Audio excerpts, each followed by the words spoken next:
I also got a flat-packed chocolate mousse. I put it together this morning. It's very easy. It's 3 pieces. Oh, mousse like an animal, not chocolate mousse like the pudding. Yeah, that's correct. It looked really good at first, but like the sun rays came in my window and within like 10 minutes it was melted and broke on the kitchen table. Oh boy. Is there an analogy about IKEA furniture in there? I hope not. It was funny though. No, I don't think so. I'm ready if you are. I'm ready. Let's do it. Who got the truth? Is it you? Is it you? Is it you? Who got the truth now? Is it you? Is it you? Is it you? Sit me down, say it straight. Another story on the way. Who got the truth? Welcome to the fall 2024 season of Acquired, the podcast about great companies and the stories and playbooks behind them. I'm Ben Gilbert. I'm David Rosenthal. And we are your hosts. When you're running an in-person retail establishment, you know one thing for sure. If people are going to buy your products, they have to be in your store. And more time in your store generally means they buy more product. So what is a great way to increase time in store? Meatballs, David. Meatballs. Meatballs and hot dogs. And hot dogs. We'll get there. So listeners, today we dive into Ikea, the company that sells over 1 billion Swedish meatballs a year and a lot of furniture and homewares to go with it. Ikea is an 81-year-old company. People visit their stores nearly 900 million times a year. And it's quirky as hell. If you've ever shopped there, you're familiar with the crazy maze of showrooms. David, I spent 5 hours inside the Seattle store last weekend. I went there to prepare for this episode. I didn't realize that I was going to spend the whole day there, but that's what happens when you go to Ikea. God bless you. Did you make use of Smallland? I went with a friend who had a kid old enough to take advantage of Smallland, so yes. Nice. Perhaps you know the relationship test of can you make it through Ikea together? And that's just at the store. Then you get home and you have to assemble all that flat-packed furniture you just bought. But the furniture, it does look good. Even though it's extremely inexpensive and you do have to build it yourself using the funny diagrams with the funny little man and the funny labels, it ends up looking pretty good. Hell yeah, it does. And the results of this crazy stew of ingredients is that IKEA has become the world's largest furniture retailer and one of the largest retailers, period. Today, we'll examine why it has worked so well, how its founder became the 8th wealthiest person in the world before shifting his ownership into a foundation, and how all the little innovations have just added up and refined the concept along the way. So whether it's the Poang chair, the Lack shelf, the Billy bookcase, it is very likely that you have something from IKEA in your house right now. This is the story of a mission to create simple, well-designed, low-cost furniture accessible to as many people as possible, taken to its absolute logical extreme. Totally. Well, listeners, after this episode, come discuss it with us on Slack and check out ACQ2, our second show, where we just had Luis von Ahn as a guest, the CEO of Duolingo. His company story is pretty unlikely given most investors assumed you could not build a large business in either the education or language learning market specifically, and Luis has some of the most practical advice I've ever heard for anyone building a consumer startup and have sent it already to a bunch of friends who are building consumer companies. So go check it out, ACQ2, available in any podcast player. So with that, this show is not investment advice. David and I may have investments in the companies we discuss, and this show is for informational and entertainment purposes only. Unfortunately, there is literally no possible way for us to have investments or for any human being to have investments in the companies that we discuss here. But we start in the small town of Älmhult, Sweden, which is in the province of Småland, which, despite its name, is not so small, but rather a large rural area in the south of Sweden, not too far from Denmark. And Småland, again, despite its sort of cutesy, friendly, IKEA-like sounding name, it's a pretty tough place. It's rural, it's agrarian, the soil is pretty barren, it's really rocky. There's a lot of forests and timber and timber, wood, foreshadowing maybe one day what will come out of this province in Sweden. It's also cold. Yeah, I mean, it's Sweden. It's really cold. Tough place to grow up. Totally.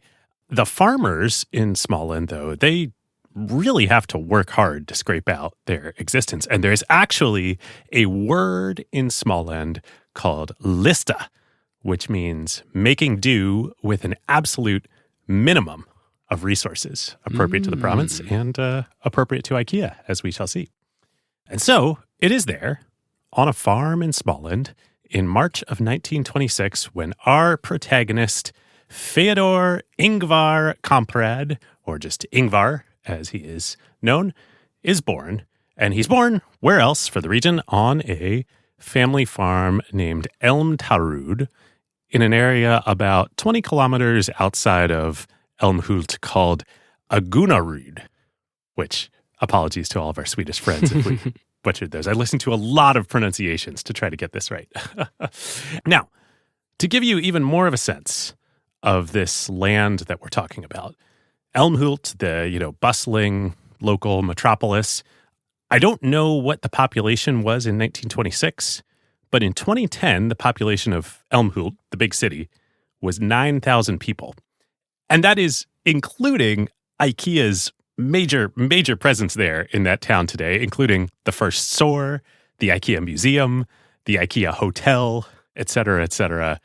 I'm imagining maybe 1,000 people live there at this time. Maybe. And Agunnaryd, the area where the farm is, in 2010, do you know what its total population is? Low hundreds? 220 people. All right, so he's in the sticks. This is the sticks. So how did the Kamprad family come to Småland? Well, if you're perceptive and know your sort of Northern and Central European family names, you might say Kamprad is not a Swedish name, it's German.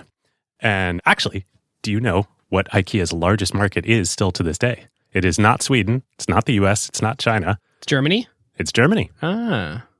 So Ingvar's grandmother and grandfather had immigrated there to Småland from Germany only 30 years before Ingvar was born, so in 1896. And unfortunately, it's not a happy story.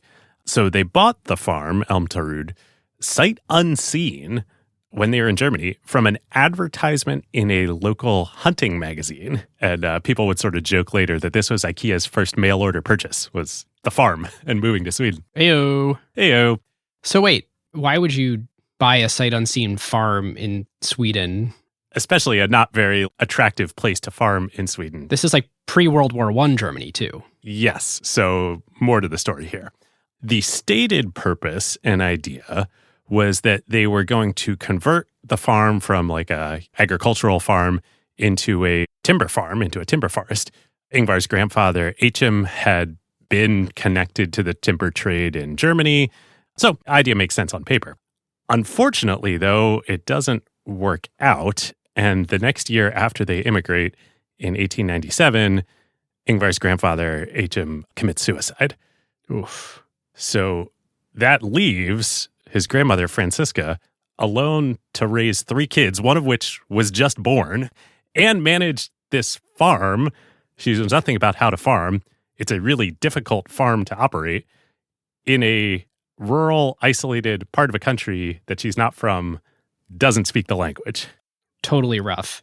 Really, really rough. And I don't know if this came up in the stuff you were reading. Something I read alluded to the idea that Ingvar's grandfather committed suicide basically out of poverty. Like his life was so miserable from being totally impoverished that he was clinically depressed and yeah. Well, yes. So there's a little more to the story. Turns out the actual reason for the family's immigration from Germany was more about Franziska and H.M.'s marriage and Franziska's family. So H.M. had been from a noble family in Germany, or at least a family with historically, ties to the nobility. Franziska was a commoner, and I think an illegitimate child born out of wedlock. So H.M.'s parents, and particularly his mother, was not happy about this, didn't approve of the marriage, and so part of, or really probably the whole reason for their emigration from Germany to Sweden was to escape this. This is tough. So to plant a seed here, there is a strong cultural thing in this family of don't be poor. Figure out a way to earn a keep, make wealth, deeply ingrained from this. Yes. Really, really bad situation. Nonetheless, the family perseveres. And by the time these children grow up, Francisca has turned Elm Terud into like a real functional farm. They're getting by. It's not going to make them rich, which again, like nobody in Small End is rich. Like they're making it work and they've built themselves into a respected family in the area. Now, the eldest of these children, the eldest son, Franz Feodor, grows up and marries the daughter of the biggest merchant in Elmhult. So bringing, now some merchant blood into the family. When he's 25, Francisca asks him, and I don't think she asked, to come help manage the farm. So Franz Feodor and his new wife, Berta, they have 2 young sons, the elder of whom is Feodor Ingvar Kamprad, our protagonist here. They arrive at the farm, and this is where Ingvar Kamprad, the founder, purveyor, janitor, sole embodiment of IKEA, grows up. I mean, really, we say this on a lot of episodes, but Ingvar is IKEA, as we shall see. Yeah. He is like Jensen and Mark Zuckerberg all in one. Singular founder.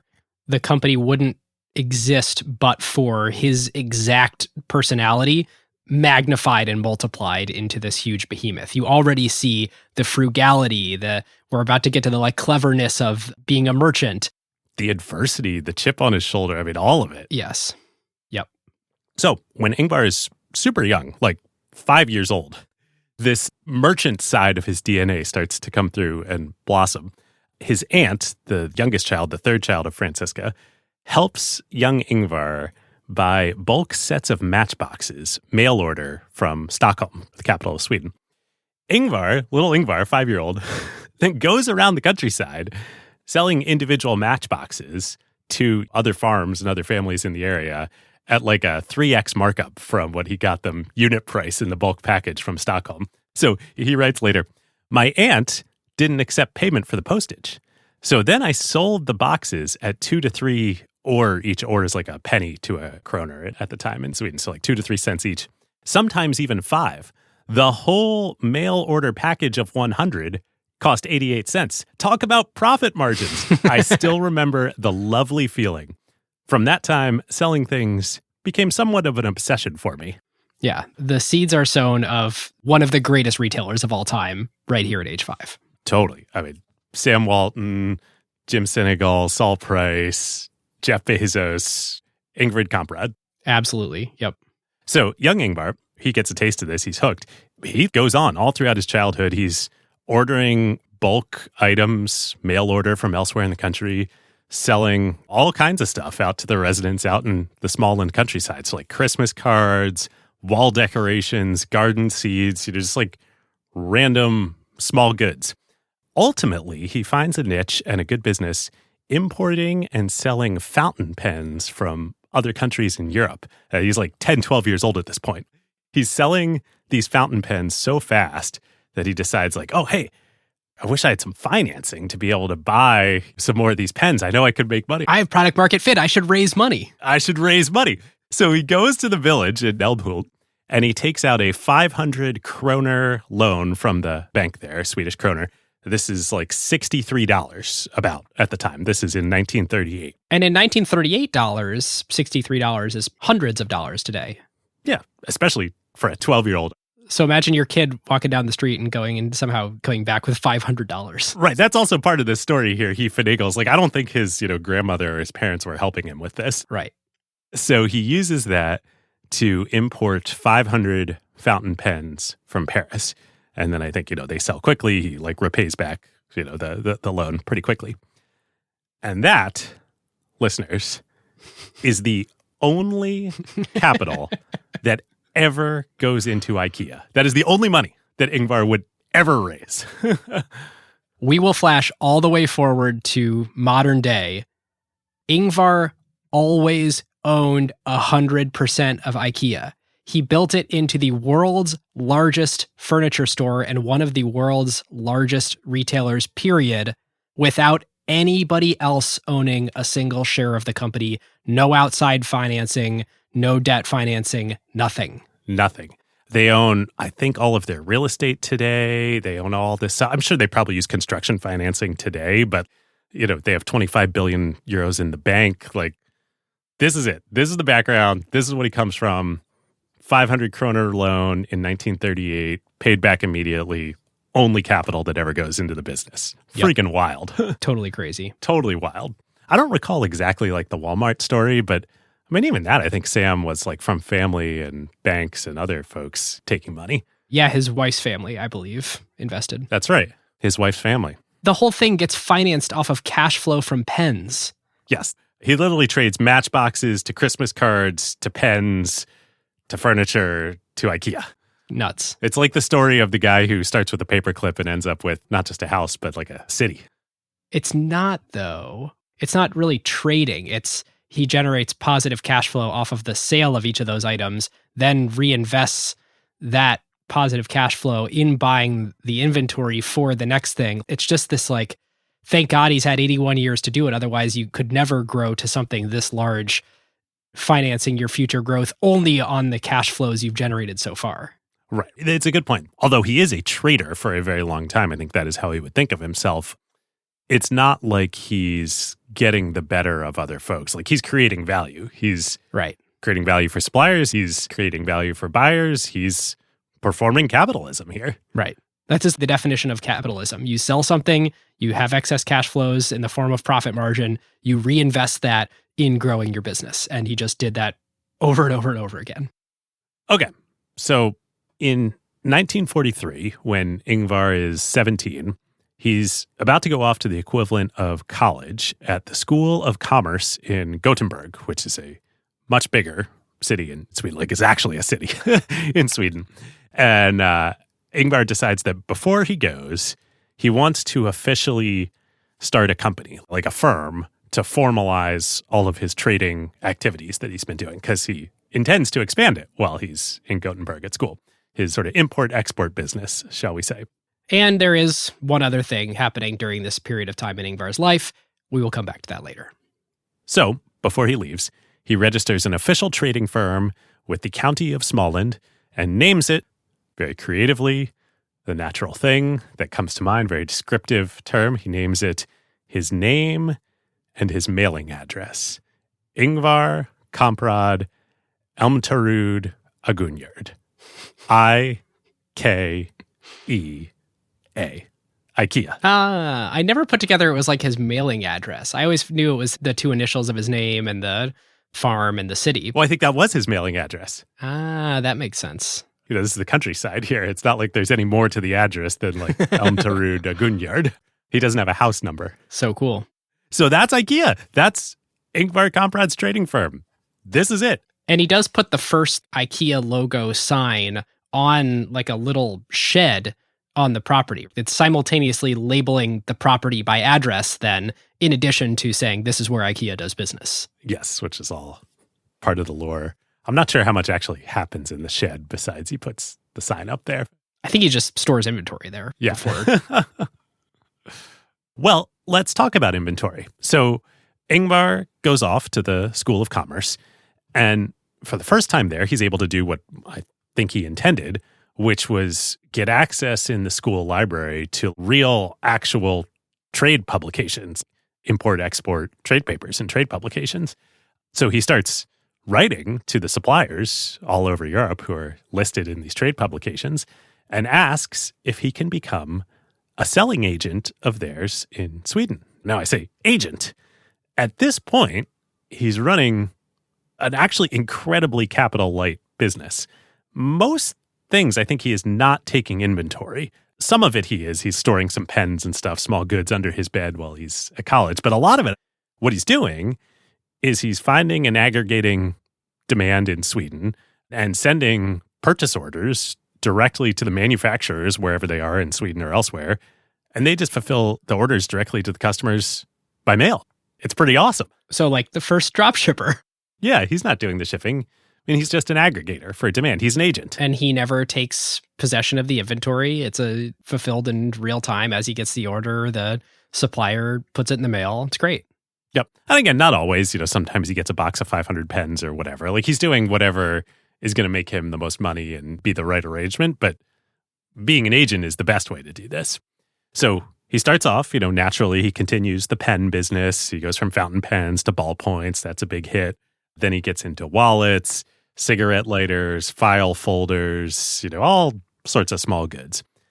And at first, he's mostly just kind of doing what a lot of other people are doing at this point in time who are trader agent types. He's a traveling salesman. He's going back and forth to Gothenburg and to small land, and he's selling to customers that he meets mostly out in the countryside. It's, hand-to-hand combat. It's ringing doors. It's calling on his network.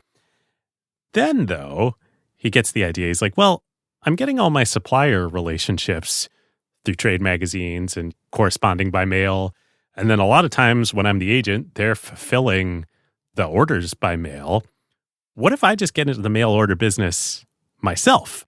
These trade publications are a pretty good way to get business for the suppliers. What if I do that? So he starts a product catalog and he advertises it in publications all around Sweden, with the idea being that, like, oh, rather than just what I'm limited to doing myself, I can now scale across the whole country and I can aggregate a lot more demand. It actually doesn't matter if I don't know these people or I don't go to these parts of Sweden. The suppliers don't know them either. It's all going to work the same. Yep. And he's also learned at this point that if he can aggregate more and more demand and get higher order volumes, he's for sure going to get better prices from these suppliers. Now, here in the, call it mid-1940s, this is not a new innovation that young Ingvar is coming up with. I mean, it's basically the story of the Sears robot catalog, 50 years earlier in America. This is happening all over the world. And there's plenty of other people doing the same thing in Sweden at the time. Once you had enough scale to say, hey, I've aggregated a bunch of interesting products, you started making a catalog and you mailed out to everyone, and that was your sort of client base. I mean, it was the e-commerce industry before the e-commerce industry. Yep. Anybody could do it. It was just about aggregating demand. Yep. So Ingvar creates this catalog of his wares called Ikea News. Eventually, he publishes Ikea News on its own with its own subscriber base. But at first, he's just inserting it as an advertising supplement in local farming publications all around Sweden. So by the end of college, end of the war, like I said, he's doing really well. Like, he's doing way better than probably anybody back in Småland. So after school, he returns to the farm to Elmterud, and he recruits his family to also start helping him with the business and fulfilling these orders and running all the mail and all that stuff. And they're still just running it on the farm. And then in 1948, Ingvar makes a fateful, but again, not unique decision, which is that he decides to add furniture to his catalog. Now, other competitors of his, other rural-focused mail-order businesses and dealers, offered furniture at the time. And that's actually why Ingvar starts doing it too. He had been shopping the competition, doing the Sam Walton thing. He's reading all the advertising supplements of all his competitors, and he notices that they start offering furniture. It seems to be working for them. They're promoting it more and more. And he says, well, hey, I should try that too. And he would joke later, it was an accident that he found his life's calling in the furniture business. Yep. So he does with furniture what he's doing with all IKEA products at this time, which is he goes around, he sources some suppliers, and he asks them if IKEA can be their agent to sell their furniture. Now, furniture isn't exactly like fountain pens or wallets. It's big. You can't just order a box of 500 armchairs and stuff it under your bed or put it in your little shed on the farm. Really, what you need to run this model is you need local suppliers, or at least domestic suppliers within Sweden. Yep. Well, fortunately, as we discussed, Småland is full of timber. And it just so happens that, probably because of that, there are a number of furniture makers right there in the province. So Ingvar goes around to local Småland furniture makers and asks if he can be their agent. Like, hey, can I bring you more business? And they're all like, well, sure. He's like, there's one condition, which is you'll have to deliver the furniture yourselves. Is that okay? And they're like, well, that's what we do anyway. It's part of our business. Sure. Yeah. Now, famously, and this is part of the lore about Ingvar and probably is somewhat exaggerated. He loved to tell people that he's dyslexic. And it totally serves this lore of like, oh, here's this hard scrabble country retailer. I don't know how dyslexic he really was. Really? This was like a thing that I almost thought I was going to stump you. Because it comes up later in a key moment of IKEA that he's dyslexic, and it's why I don't want to spoil it yet, but obviously not only do you know he was dyslexic, you're proposing he may not have been that dyslexic? Well, I read some stuff from some former employees that suggested that it was more part of the legend that he cultivated than reality. But I actually don't know what you're referring to. I'm excited to be surprised. So it's why the products are named the way they are. Rather than having model numbers. Oh, this is exactly what I was going to say. Okay, yeah. It's like part of the, hey, I need to have a word for each of these things. And not only, this is exactly what I was about to say. I thought that was like, oh, is there another point later? No. Okay, so where are we going here, David?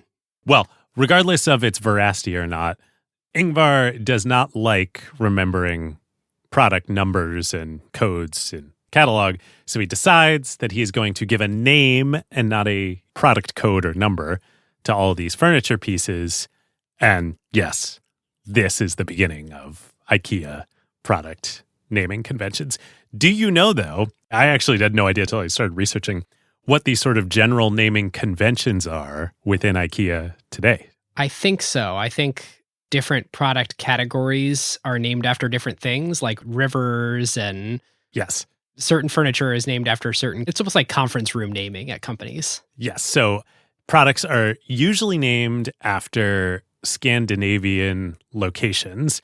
I think Swedish locations are used for sofas and coffee tables, like the core part of the line. Norwegian locations, I think, are used for beds. Danish locations for textiles. And then some of the smaller goods like lamps are seas and lakes. And outdoor furniture is islands, I think. Ah, clever. They got the whole, schema here with names. So Ingvar, if he truly was dyslexic, would now be having a tough time with all of this.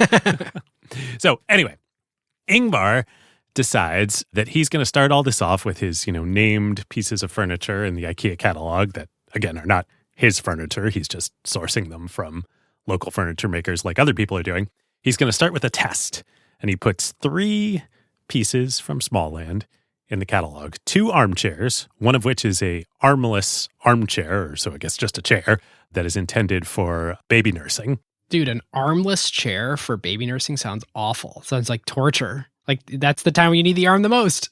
Hey, man, different era. Yep. Different era. So he writes, the response was unambiguous. We sold a huge amount of this quote-unquote test furniture. And Ingvar, of course, he's a trader. He has a nose for business. He's like, great, what more can we add? So he quickly sources a sofa bed to add to the catalog. Famous, IKEA sofa bed. There it is, right in the beginning. Then a chandelier and all sorts of other stuff. And it's off to the races. Pretty much any piece of furniture or furniture-like home goods that he can get his hands on and advertise in the catalog, it sells like hotcakes. Or maybe meatballs. Or, is that too much? That's too much. Anyway, so now, why is it selling like meatballs here? Why is there a huge demand? Before mail order, the only way that people out in the countryside could get furniture that wasn't locally made right there or passed down from generations, but still it had to get made and bought at some point in time, was through dealers like Ingvar used to be, like, traveling salesman type people. And they had very limited access to inventory. They were sourcing like individual pieces, probably more often than not, secondhand estate stuff, or maybe they're from a distributor or a third-party middleman. I mean, either way, we're talking super limited scale, very sparse and unreliable product offerings. Like, you need a baby nursing chair, an armless baby nursing, whatever you need, a dining table, like the likelihood that your guy had that in his stock was low. And so that's just availability. But then also the pricing. I mean, again, we're talking about how everybody here is just basically eking out a living. The traveling salesman agent types, they're trying to eke out a living too. They're trying to make as much money as they can. They're not trying to build scale. They don't get like, oh, hey, volume drives prices down. Low prices drive volume. It's like, no. No, it's what's the maximum margin I can extract for this very one-off random special sale I'm making. Totally. Ingvar, though, because of his history in small goods and as an importer, he's got a very different mindset. He knows that, selling goods in bulk and bulk orders, like it's all the way back to the matchboxes. That's how he's approaching the problem. He's also young. He doesn't have a family. Like he can just operate in a very different mindset than everyone else here. So scale doesn't bother him. He's happy to try and drive prices down as low as possible, pass that savings along to buyers, undercut everyone else, get more demand. Like this is how he operates. And even more than that, he realizes furniture is way better than these small goods because even though, I could sell cheaper, these are still large ticket purchases for people. The absolute number of dollars or, kroner that I'm going to make on any given piece of furniture, even if I'm selling it at a low margin, is like way more than ballpoint pens here. Right.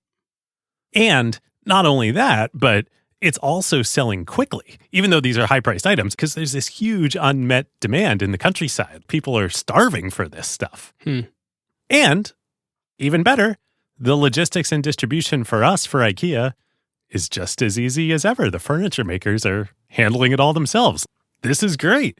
Let's pour resources into this. It is crazy. He managed to aggregate demand for something that is very difficult to manage and take inventory of. And he managed to sell to those customers without having to deal with the really tough inventory problems. I mean, it truly is like the first drop shipper. Well, as we'll see, it works for a while and then it doesn't. But for the moment in time, the furniture makers love it. Ingvar and the other folks who are doing this has just expanded their market. This is the golden early days for this whole catalog dropshipping industry. So within a couple months, Ingvar is getting so many orders from customers and so many furniture makers who want to be in the catalog that he's like, okay, we got to just focus on furniture. He starts hiring a handful more of other folks beyond just his family to help out. But it's still like a fairly lean operation. We're talking 10 people or so through the 40s. They're still running it out of the farm at Elm Terud. And then in 1949, Ingvar decides to go really big. He starts buying regularly every week a supplement in the big national farmers paper in Sweden, which has a circulation of 285,000 copies. And I guess we should have talked about this earlier. I'm talking about supplements, advertising, I'm realizing that I bet a lot of our audience has no idea what I'm talking about. Like a supplement to a newspaper. Yes. This is here in America going back to the Best Buy circular in the Sunday paper or the Target circular or the Sears circular. I don't get a newspaper anymore, but I'm pretty sure this still happens. I think this is still a very common advertising channel. Totally. Anyway, back to 1949. Ingvar goes big. He commits to regular weekly publication as a supplement in the National Farmers paper. So before this, when we said people were subscribed to his catalog, how did that work? It worked like all these businesses, I think, did at the time, which was if you were a customer, you saw something in this advertisement circular in a paper or somehow got exposed to it, you then place an order, you then get placed on the customer list. So I think once Ingvar's got your address and knows who you are, you're in his CRM, so to speak. Now I think you're getting his catalog directly. So in this first weekly supplement, he specifically appeals to what he ultimately terms this idea of the many. And we'll keep coming back to this. This is super critical to IKEA. So in this first national circular that goes out, he writes, "You may have noticed that it is not easy to make ends meet. Why is this? You yourself produce goods of various kinds, milk, grain, potatoes, etc., and I suppose you do not receive too much payment for them. No, I'm sure you don't. And yet everything is so fantastically expensive. To a great extent, that is due to middlemen. Compare what you receive for a kilo of pork with what the shops ask for it. In several areas, it is unfortunately true that goods that may cost 1 or 2 krona to manufacture cost 5, 6, or more to buy. In this price list, we have taken a step in the right direction by offering you goods at the same price your dealer buys for, in some cases, lower.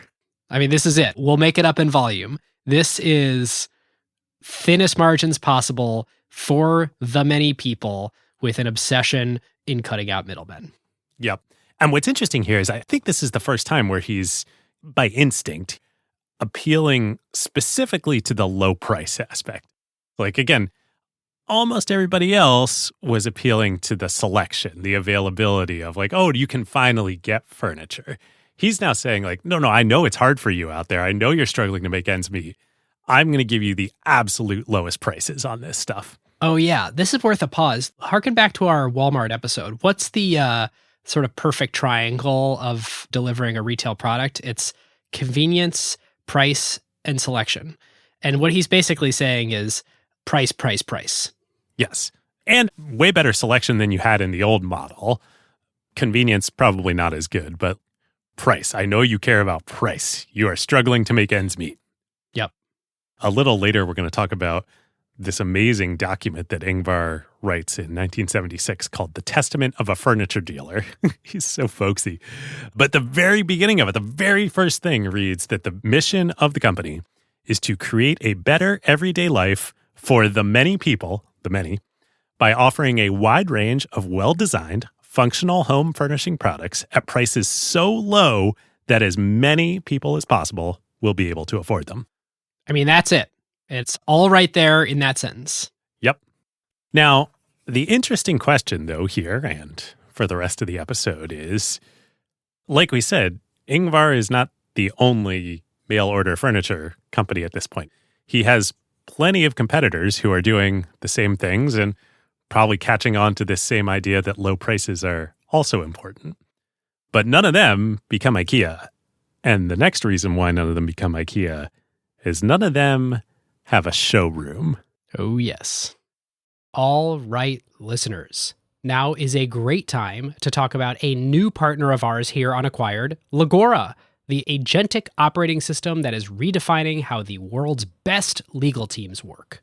Yep. It's sort of obvious that AI is going to completely change the legal industry. I bet most of you listening have dropped a contract into some sort of AI chatbot out there. Legora took that insight and asked the question, what if you really built something with that power from the ground up for the legal industry? So the founders did exactly what great founders do, operate with obsessive customer focus.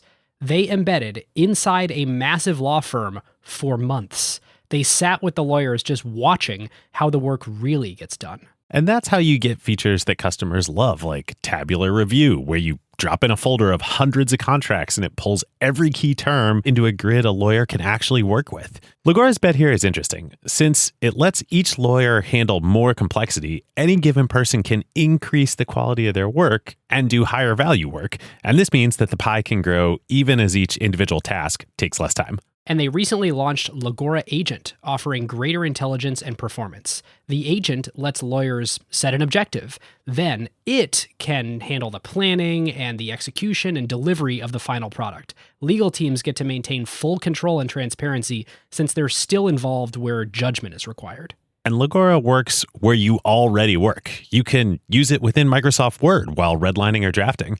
The early Legora numbers essentially speak for themselves. When they have a head-to-head pilot with their top competitor, they win 70% of the time. Legora now has over 100,000 lawyers on the platform from 1,200 legal teams in 50 countries. And crazily, they went from 1 million to 100 million in ARR in about 18 months. Truly insane numbers. And that is the real test. Plenty of things demo well, but the question is whether a busy associate actually reaches for it during crunch time, or whether a partner trusts it before going into a conversation with a major client. If your legal team wants to check it out, whether you're a law firm or you're in-house at a company, you can learn more at legora.com/acquired and just tell them that Ben and David sent you. Okay, so David, how does the first IKEA showroom come to be? So, as we alluded to earlier, in the early days of this mail order furniture, catalog, circular type business model, it's the golden era. Everybody prospers. Consumers are happy. Furniture makers are happy. There's room for competition. Like it's all greenfield. Everybody's going after new customers. Nobody's stepping on each other's turf. Inevitably, though, as we get into the early 1950s, competition gets more intense among these mail order businesses like Ikea, and price wars start. Yep. So this is the next chapter. And the thing about mail order was, yes, it enabled scale, which enabled selection, which enabled low prices, but there was no governor on quality. And what I mean by that is that anybody who had a mail order business could take attractive looking photos of their furniture and home goods and stick it in their catalog or their circular advertisements and say like, "Ooh, buy my beautiful looking furniture at this really, really attractive price." And those photos may or may not have any sort of bearing on the reality of what the furniture actually was when it arrived. Not to mention, you basically had no recourse because at this point there wasn't modern credit cards, so it's not like you could charge back. There wasn't 2024 style returns infrastructure where you could just get your money back by sending something back weeks or months after it was delivered to you and get a full refund. Nobody was building these big sort of global brands that were trustworthy. And so it was just a matter of which small local circular brand convinced you that their picture was worth ordering. Right. I actually don't know what their return policies are. I hope they're good, but it's like the Temu of 1950s Sweden here, right? Like the disconnect after a couple of years of this between what you think you're getting and what you're actually getting starts to widen. And so even though Ingvar is focused on quality furniture at the lowest possible prices, the fact that other people aren't is hurting him because it's hurting consumer trust. And I can just deliver low prices if I compromise on quality. Right. So he's searching for a way out of what's starting to become a pretty brutal competitive landscape. And one night, as legend has it, he's working late with one of his early employees, a guy named Sven Gotha, and they come up with a crazy idea. And the crazy idea is, what if we had a showroom where people could come and they could touch and see and feel the actual items that we are selling in our catalog, and then they could convince themselves like, yes, this is the quality, this is the item that I'm going to get at this price. I think if we could just show people, they could see with their own eyes, touch with their own hands, they would see that the quality we're delivering at this price is way better than anyone else out there.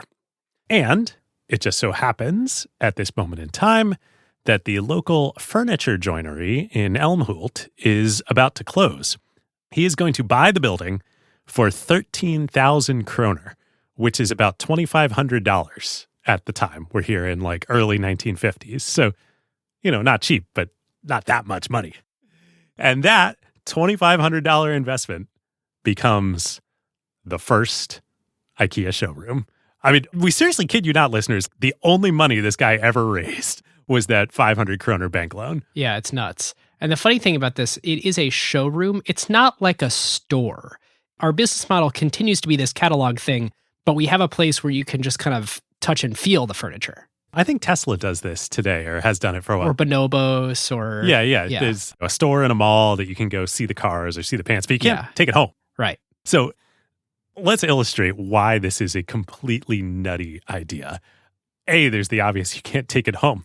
B, the whole point of the mail order business was that buyers and sellers can now access each other across the whole country, all of Sweden as a market, all the rural areas everywhere in the country. And Sweden is a pretty big geographical country. What Ingvar is doing here, they're opening a showroom in one singular remote part of this country, in a town with like 1,000 people who live there. And their business model is to sell to the other towns of 1,000 people all over the rest of the country. Why on earth would opening one showroom in one little town work? Here's the thing. I mean, by God, does it work? I don't know that the customer base in the town of Älmhult was that important to IKEA itself.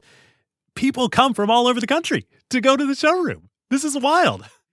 So Ingvar advertises that they're opening this for months leading up to the actual opening, which is in March of 1953. So all of his customers and everybody getting the circular advertisements in the weekly paper all across the country, they're hearing about this showroom in Älmhult.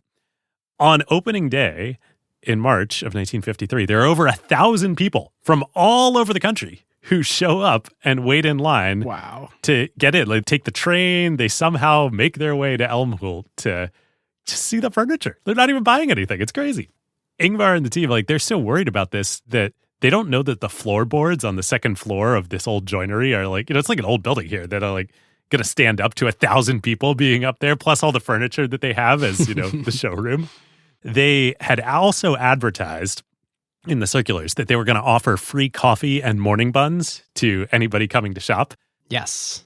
The very first time there's food at an IKEA is the very first time there's an IKEA. That's right. That has always been part of the concept. But yeah, Ben, as you say, there's no warehouse, there's no flat pack furniture. Everybody's just there to see the stuff. And you could also fill out an order form while you're there to then buy it by mail later. So Ingvar has a quote about this. At that moment, the basis of the modern IKEA concept was created, and in principle, it still applies. First and foremost, use a catalog to tempt people to come to an exhibition, which today is our store. Come and see us in Elmhult and convince yourself, we wrote on the back of the first catalog. Two very important words there, convince, and the other one is exhibition. Already, they were seeing this idea, and the fact that he marketed to the whole country and offered food. I mean, we're not just offering you a store that you can walk into and buy something. We are creating an exhibition. Yes, it is an experience.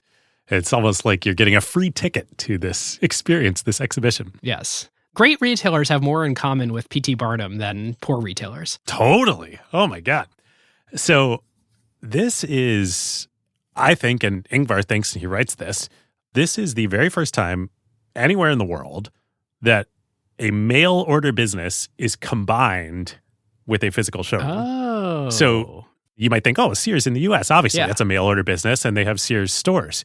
No, they're different. The Sears stores, you buy the stuff at the stores and you walk out. It's not a showroom. Here with IKEA, for the first time, it is that concept you just described, Ben. It's we tempt you to come see this exhibition, and then you order by mail. I don't think anybody had ever done this before because, again, it was a crazy freaking idea. But, of course, it becomes an enormous success. So within the first couple of years of the Elmhult showroom store, it's not a store being open, a huge portion of IKEA's catalog subscriber base, they've now formalized it as the IKEA catalog. About half of their catalog subscriber base, which is hundreds of thousands of people now at this point in time, make the pilgrimage to Elmhult, and they visit the showroom. This tiny little village, hundreds of thousands of people are now coming there. And you might ask yourself, what's the big deal with the catalog? Why are people so interested in getting a catalog? It was really inspirational. I mean, it hadn't quite made this shift yet, but especially in the 60s after Britta Lang took over from Ingvar, because Ingvar is everything right now. He's art directing the photography. I think he might even be taking the pictures and writing the copy. But it turned into this thing with these vibrant, beautiful living room settings, and people are anticipating the arrival of the IKEA catalog. And it positioned IKEA as this brand, this lifestyle. It illustrated a life you could be living if you participated in the IKEA story. Yep. That really, really becomes a thing in the 60s with modernity and when the target customer becomes the urban and suburban customer. But here, even with the rural customer, it still works. They lean into this model heavily. So they arrange for any IKEA customer to get discount tickets on Swedish railways to make the pilgrimage to Elmhult. And then they also set up this program where customers who come from another location and commit to furnishing a whole house, they call these the setting up house customers, they get free dinner at the hotel in Elmhult that night. This is hokey stuff, but to your point, P.T. Barnum. Yeah. That's what this is. Yep. So within a year, they pass 1 million kroner in sales at this showroom, which has got to be by multiples the largest business ever built in Elmhult in human history.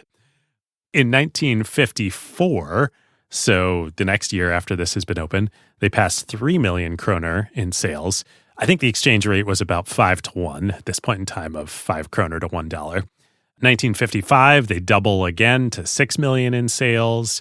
The number of IKEA catalog subscribers around the country passes 500,000. And all this is done with still less than 30 employees, the business still being run out of the combination of the family farm and this one showroom. It's wild the scale they get to. It's amazing. Yeah. So it's one of these things that, on the one hand, we are how many years into IKEA? It was founded in 43 and we're approximately in 53, 54 here. So we're 10, 11 years in. But the thing that is really working is this thing that just got started the previous year, which is the combo of the catalog and the showroom. That proves to be this like amazing winning combination that they just realize, oh my God, we need to scale this. Yep, totally. This is, I would say, like generation 3 of the IKEA business. Generation 1 is just a small goods trading company. Matches and pens. Generation 2 is furniture plus catalog. Now we're here in version 3 of like furniture catalog plus showroom, and that's what's really explosive. Yep.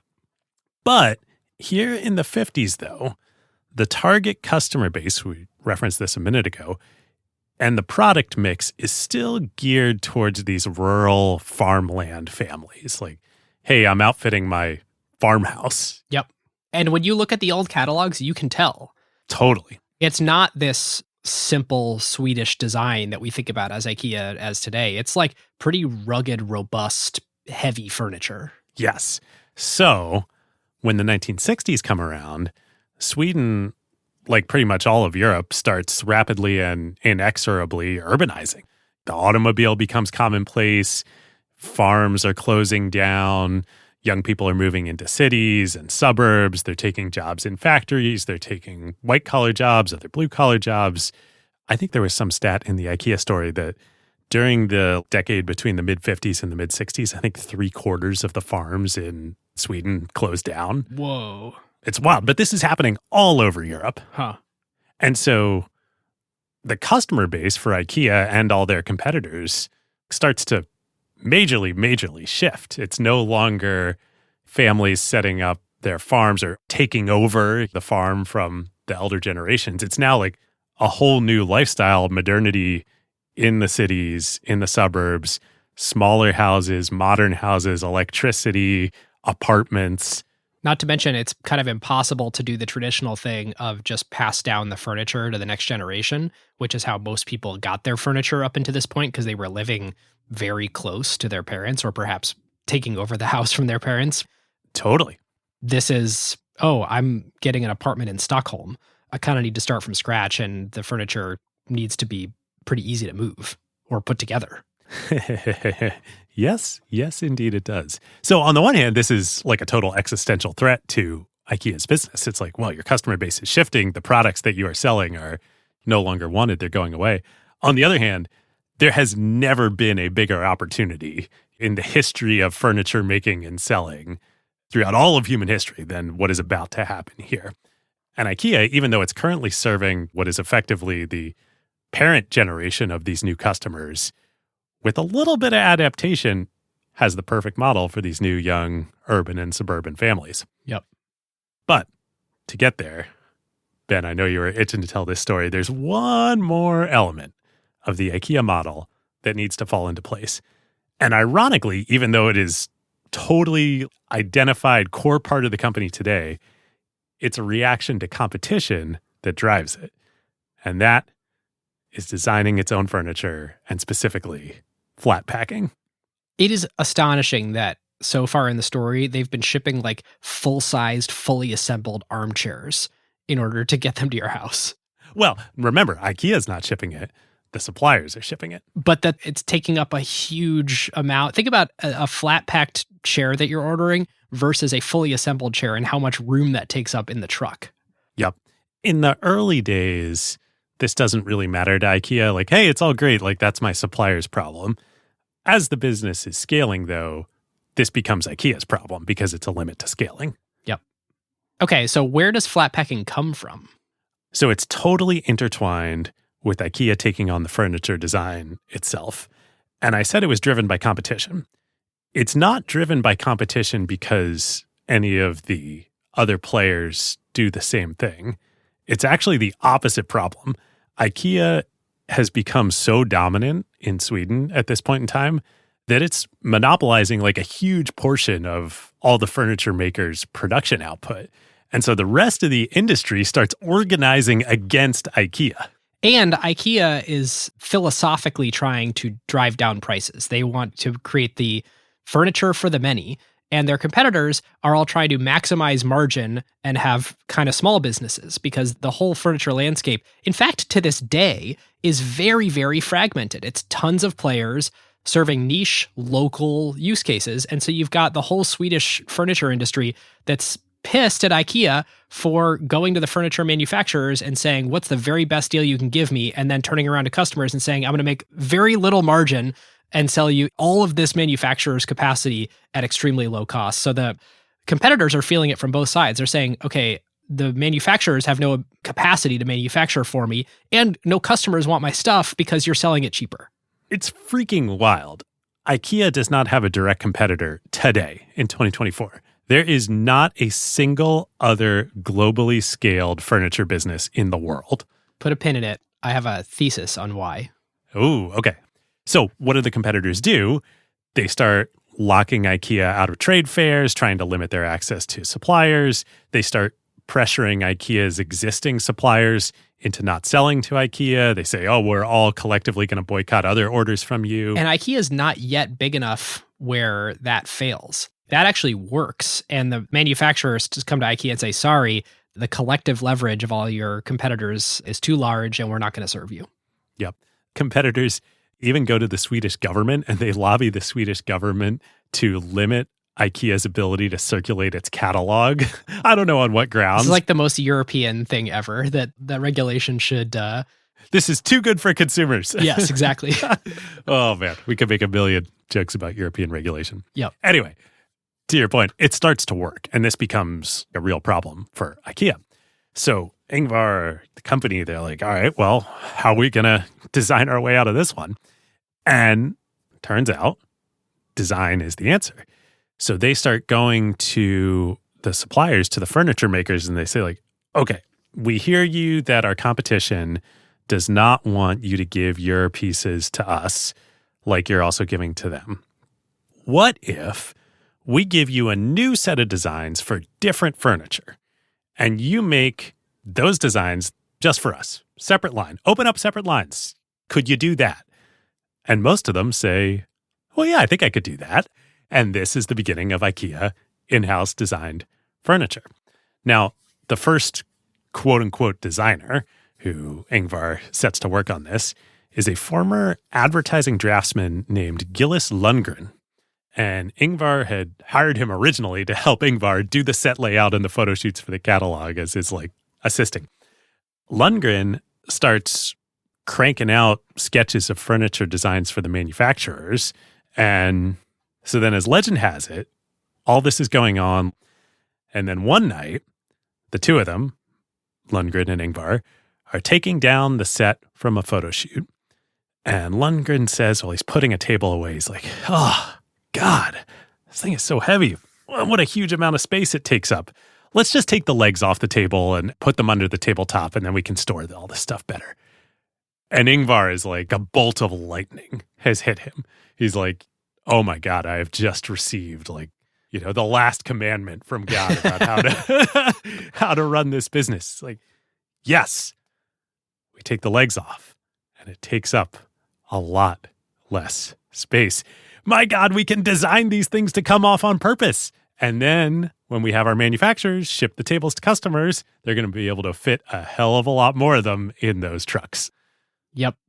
And it's kind of apocryphal. I am sure something along the lines of this insight happened. There were many other companies that were doing flat packed furniture before this, including the company we've talked about multiple times on this episode, Sears Roebuck, was flat packing in their catalog distribution in America. But certainly the company that gets credit for popularizing and growing the volume of flat packed furniture being shipped 100x, 1000x around the world is IKEA. And it's a nice little story. But I think what IKEA does is they go all in on this.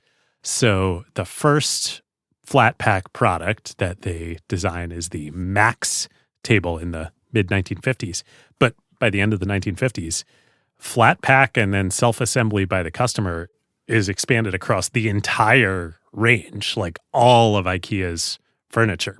And obviously some stuff you can't flat pack, but like as much as possible. And because they had, for separate reasons, started doing their own designs with manufacturers, they can do this. Yep. So flashing forward a little bit to today, but it's interesting to look at all the downstream things that happen from flat packing. One, it enables this space saving in trucks. It enables you to do more volume for the same cost. Two, there's a cost reduction since customers can do the labor and transport. Before, you had to have someone at your company put the share together, and that costs a lot of labor. Now you're putting that on the customer. You're also making it so the customer has the capability to transport the merchandise in a way that they couldn't before. They had to have a truck. Right. Mail order was the only way to make this happen. You're not going to drive away or get on a bus with a table. Yep, absolutely. There's a further cost reduction since it decreases the broken merchandise in transit. So there's this third amazing benefit to flat packing. Ultimately, they pass all this along to the customers, meaning now their products are definitely the least expensive on the market for their quality. And psychologically, it gives this feeling of accomplishment. It increases your fondness for whatever object you assembled because of the labor, the blood, sweat, and tears that you just put into it. You feel like, I made this. Yeah. We almost broke up, but we didn't. And 4 hours later, I have the cabinet together.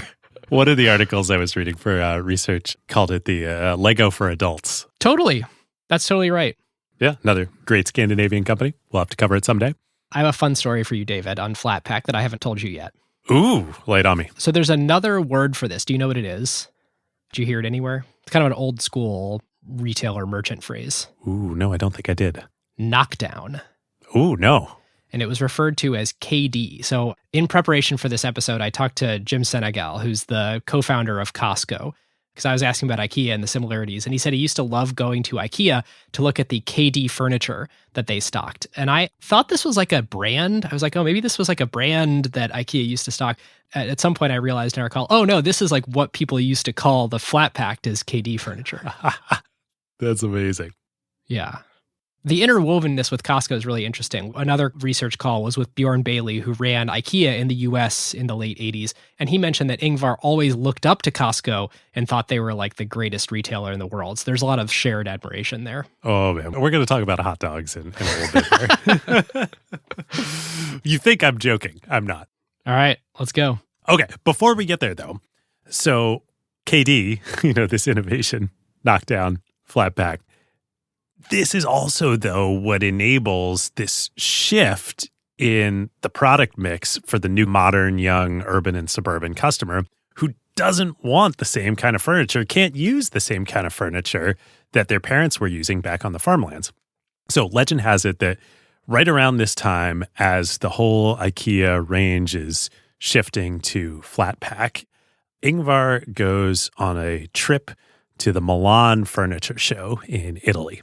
And while he's there, one of the suppliers, a carpet supplier at the fair, offers to take him around the city. And, Ingvar wants to see how people live. And he's like, sure, I'll ask a bunch of my employees who work in my urban, modern, mechanized factory here in Milan if you can just go into their homes. And so Ingvar goes into their apartments, and he's just appalled by, the furniture that he sees there and how different it is from the new modern city living designs he's seeing at the furniture fair. It's all the old rural farmhouse, big, heavy, dark furniture that takes up a lot of space and isn't practical in the city. And so supposedly this is the moment when Ingvar really gets religion of oh, this is our new customer and this is our opportunities to design the low price, high quality, affordable furniture for this target market. All these people that are moving to cities for the first time, this is modern middle-class living. Yep. So we're all familiar with the simple Scandinavian design that IKEA furniture is, and it's become extremely popular, basically universally adored. I just accept it as the standard of what modern furniture is. Right. The question is there something intrinsic to simple Scandinavian design? that makes it universally applicable, or is it IKEA's success that now we all sort of look at it and have some reverence for it? Because it really is beneficial to IKEA that we all like simple designs instead of ornate designs at this point, because it makes it work much better for flat pack, for reducing cost, for making transportation easy. I mean, imagine chunky ornate furniture with intricate hand-carved designs still being the creme de la creme of here's what you should have in your house and it's basic and expected. It kind of makes the business model work that it's these simple designs.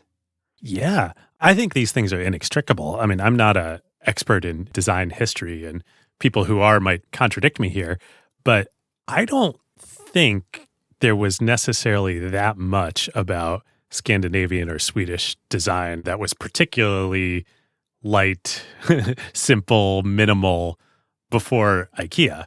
Yeah, listeners, join us in the Slack. I'm curious if someone has traced the lineage of this sort of Scandinavian aesthetic in a pre-1950s world where this sort of comes from. Like, who are we all copying? Because there's definitely some lineage of designers that all this is sort of trying to emulate. Yeah. So Ingvar writes to this. He says, a design that was not just good, implied unlike what the Milan factory workers previously had in their homes, but also from the start adapted to machine production and thus cheap to produce, which, Ben, is exactly the point you were making. With a design of that kind and the innovation of self-assembly, we could save a great deal of money in the factories and on transport and keep the price down to the customer. There it is. So entering into the 1960s here and all the demographic change that's happening, IKEA is perfectly positioned and it's just explosive growth for the company. And to capitalize on it, they obviously need to ramp supplier production significantly. So they've had these battles in Sweden with competition. They've gotten around that with their own designs. But now they need to ramp up so much. Sweden itself, even if they didn't have these problems, just doesn't have enough capacity for all this new furniture that IKEA needs to source. Yeah, just to illustrate your point about 1955, they did 6 million kroner. By 61, they did 40 million kroner. So that's almost a 7x in 6 years. Yes. So Ingvar starts looking around elsewhere in Europe to expand supplier production. And then in 1960, Ingvar reads in the Swedish newspaper that the foreign minister of Poland is coming to visit the Stockholm Chamber of Commerce with the express purpose of developing business relationships with Swedish companies. And you might be like, okay, doesn't this kind of stuff happen all the time? What's the big deal? Well, Poland at the time was a communist country behind the Iron Curtain. Yep. So this was odd. And Ingvar is like, well, if we could find a way to work with the communists, we could probably lock up a lot of production capacity that nobody else is going to go through the trouble of getting. Yep. And I bet they can also produce things pretty cheaply over there and in pretty high volumes. Yep. So in 1961, IKEA goes to Poland to help local manufacturers, state-sponsored manufacturers there, set up furniture production of the IKEA designs. And by the end of the decade of the 60s, Poland is producing 50% of IKEA's furniture, including some of the first modern classics like the Billy bookcase, the Agla cafe chair.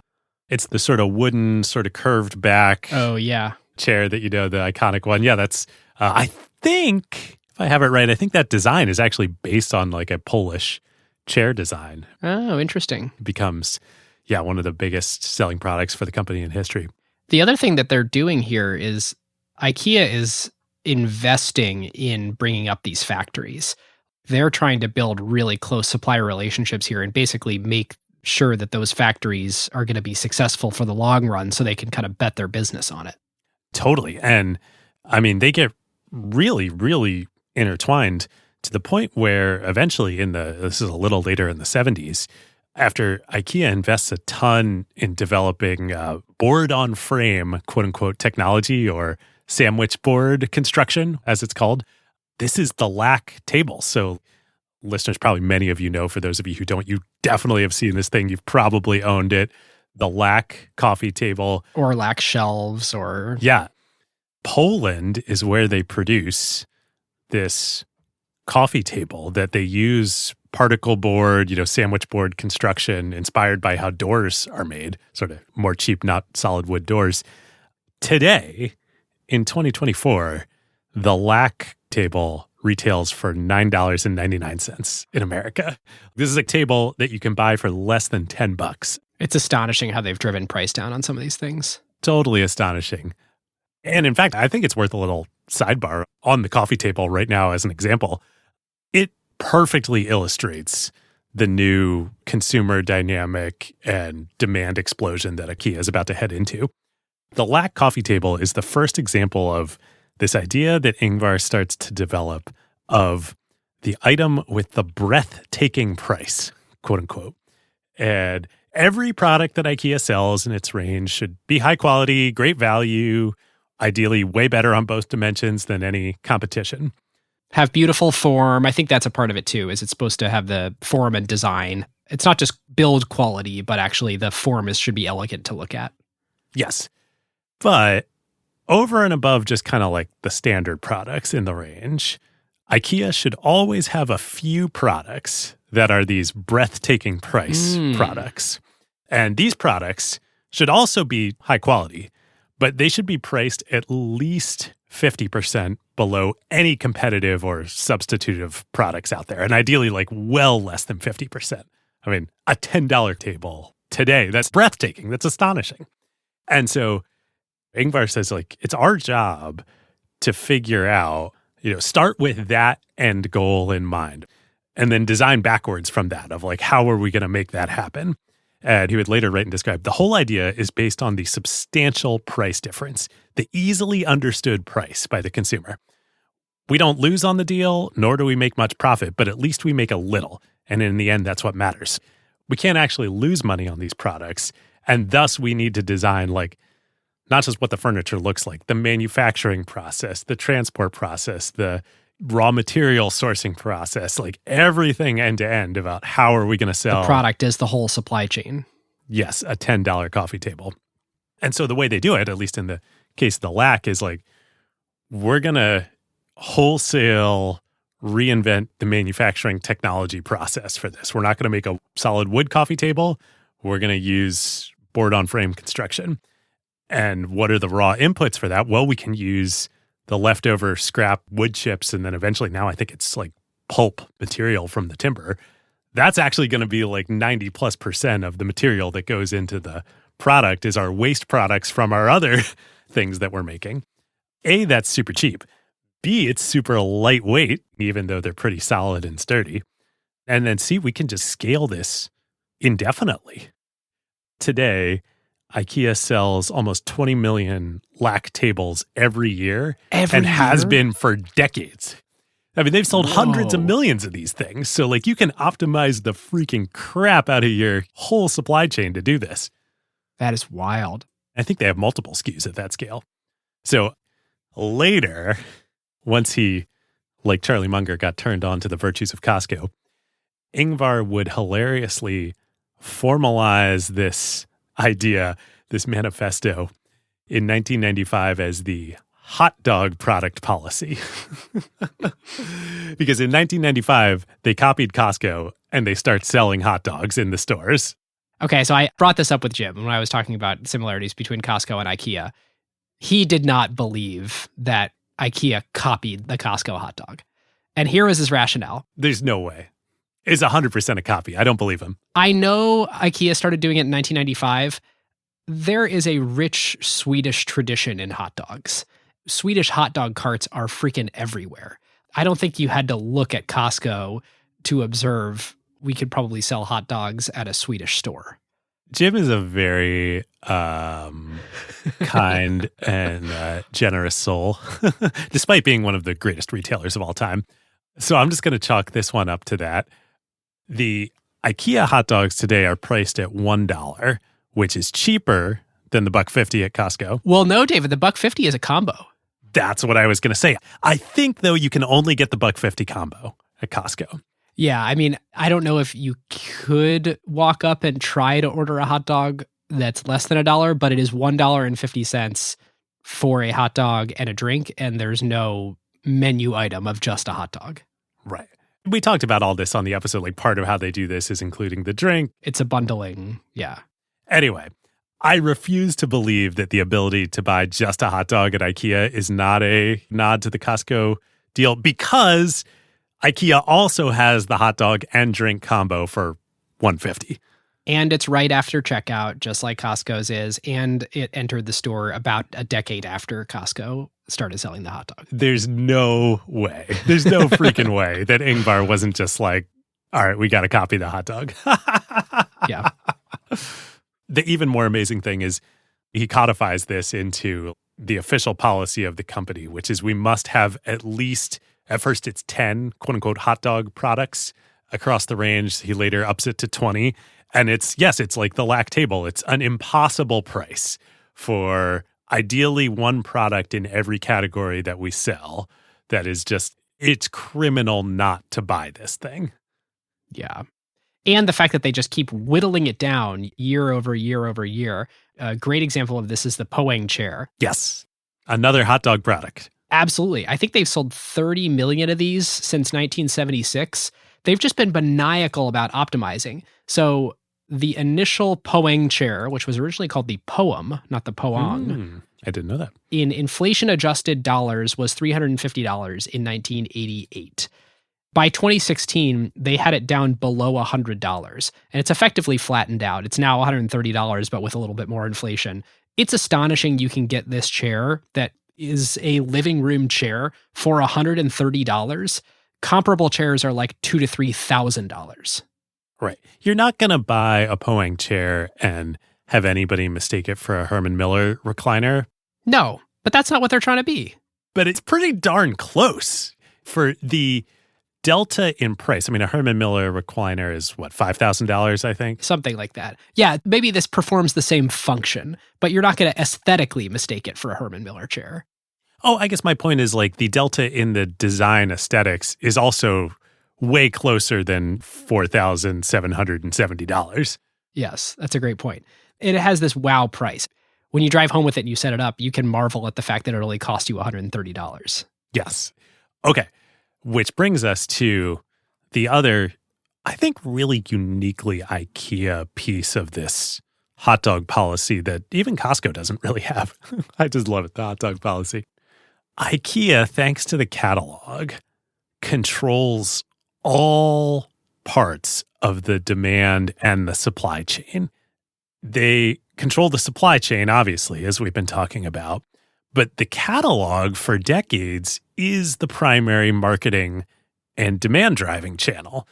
So it's not like they're having to buy advertising. They fully control the marketing channel. And so they can use these hot dog products strategically and promote them in each market in the catalog to then drive the visits to stores, drive the huge demands, position them with other products. Then they do the layouts in the showrooms. You know, it's genius. It all works together. It's kind of amazing that because in many ways they are their own customer acquisition channel with the catalog, that they never turned into a customer acquisition channel for other businesses. They should sell advertising. I mean, it's the Amazon play, right? Of once you reach scale and you have enough customer eyeballs, you can staple on a near 100% margin advertising business for free. And I flipped through decades worth of IKEA catalogs. Unless I missed something, I never noticed like an emergent advertising business in there. Yeah, it's interesting. But that doesn't actually surprise me. I think Ingvar probably have viewed that as a short-term optimization, and that is like antithetical to how he wants to run the business. Yep. So now what's also interesting, though, is like this element that I was just saying of they control the whole demand and supply chain is no longer true in the internet world. Like in the catalog world, absolutely was true. In the internet world, no. And whoa, the company, whoa, no spoilers, no spoilers. Yeah. Okay, we're getting way ahead of ourselves. All right, listeners, now is a great time to tell you about a longtime friend of the show, Vanta. AI has scrambled the whole security picture. It used to be that you proved that you were secure once a year, an audit or a static PDF, then everyone would nod and you're done. But in an AI-first world, that doesn't hold up anymore. Yep, your risk surface changes every week now. A vendor turns on an AI feature or someone writes in a new model without telling IT, and your posture is different than it was last week, let alone at your last audit. Vanta's own research found that around 70% of companies have this quote-unquote shadow AI running with no security review at all. Right. And that's where Vanta comes in. They're the leading agentic trust platform, meaning they've built the thing that closes the gap. And the way that they close that gap is Vanta Agent. Think of it as a GRC engineer, that's governance, risk, and compliance, except that it's software and it doesn't sleep. It finds the issues, drafts the fixes, and cuts the time that you'd spend on vendor assessments in half. In half! Which is exactly why more than 16,000 companies today run on Vanta. Companies like Ramp, Cursor, and Snowflake all stay audit ready and catch the risks that crop up between audits across every vendor, every AI tool, the whole environment. And that's the real value. Trust has to be continuous now, which is why Vanta automates your security, your compliance, and the work to earn and prove trust. We're huge fans of Vanta over here, and literally hundreds of acquired listeners have become Vanta customers at their companies over the years. So you can get $1,000 off Vanta at vanta.com/acquired. That's VANTA.com/acquired for $1,000 off, and just tell them that Ben and David sent you. Okay, so David, I'm taking us back here to the late 50s where we have a few more pieces of the puzzle of modern IKEA that kind of are coming together. So in 1958, they expanded. Remember we said there was just like some cold food and coffee? Yeah. They expanded that. They added hot food. They added self-service. It's more like you see today. This is all at the showroom in Elmhult. Yep, exactly. And the philosophy behind this is the margin should never exceed 10% at the restaurant. They want to use it to attract customers, to retain and delight, but they want to make their money on furniture. And it's kind of like, David, these hot dog items you're talking about. They don't want to lose money. Just like Costco, they're sort of opposed to loss leaders. I don't know if it's as religious, but they are looking to make money on everything they sell. I think it's equally religious for different reasons. I think Costco was about not insulting your customers. I think at IKEA, it's Ingvar, just his background in being religiously opposed to losing money. Right. He's unbelievably frugal. Oh, man, we got to tell that amazing story we heard in the research. He was doing a store visit somewhere in Europe. In Germany? Yeah, I think it was in Germany at night. And the store manager is like, okay, come on in. I'm going to turn the lights on. He's like, dear God, don't turn the lights on. Do you know how much that costs? And it wasn't a store manager. It was like a really junior person. Yeah, that's right. Do you know how much it costs? I'm going to use this flashlight. And they spend hours going through the store with flashlights. And because he's also like obsessive about details and a micromanager, he finds like 30 little things wrong, all with a flashlight, and, asks for all of them to be fixed by morning. Amazing. But this whole restaurant thing, they really find religion on this is here because we need to make it worth your while to come all the way to this store. It has to be an attraction. They developed this phrase, it's tough to do business on an empty stomach. And so it's early days. It's not like prolonging time in store the way that it is today, but it is, hey, we want to add a Disneyland effect and add perceived value to your trip here. Yep. Today, restaurants, just to flash all the way forward, it is technically the world's 6th largest restaurant chain measured by number of customers. In 2017, they had 700 million people per year eat at their restaurants. Now, I think that's not deduplicated. Like if I eat multiple times per year, that might be counting me. Otherwise, it's kind of unfathomable. Does 10% of the world really eat in IKEAs? Even more wild, there are only 476 IKEAs in the world right. today. So whether that's deduplicated or not, 700 million customers across only 476 locations is wild. Totally wild. 30% of people who visit IKEA do so just to eat. I love it. A lot of meatballs. I have done that many times in my life. Most recently in downtown San Francisco. I don't have many of these stories, and I was trying to figure out why. Like, I was talking to my wife, and she was talking about, oh my God, I loved getting the catalog growing up, and oh, I've furnished so many apartments in IKEA. And I was kind of thinking, like, actually, until the last few years, I haven't really. And like, I've never eaten at an IKEA just to eat lunch. And I kind of realized Ohio did not get an IKEA for a really long time. Like, I grew up without an IKEA near me.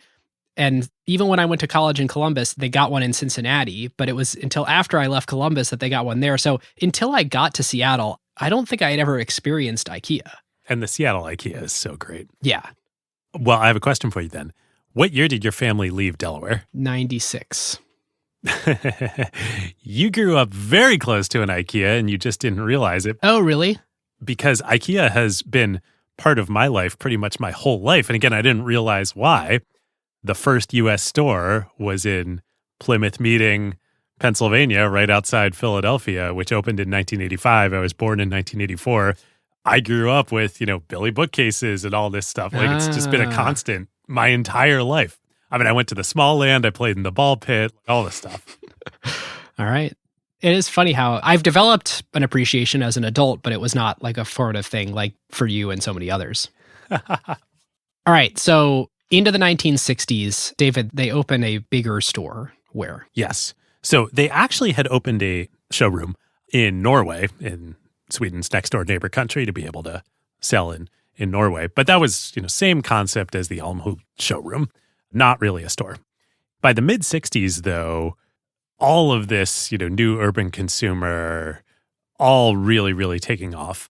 In June of 1965, IKEA opens its second showroom location, very different than the original.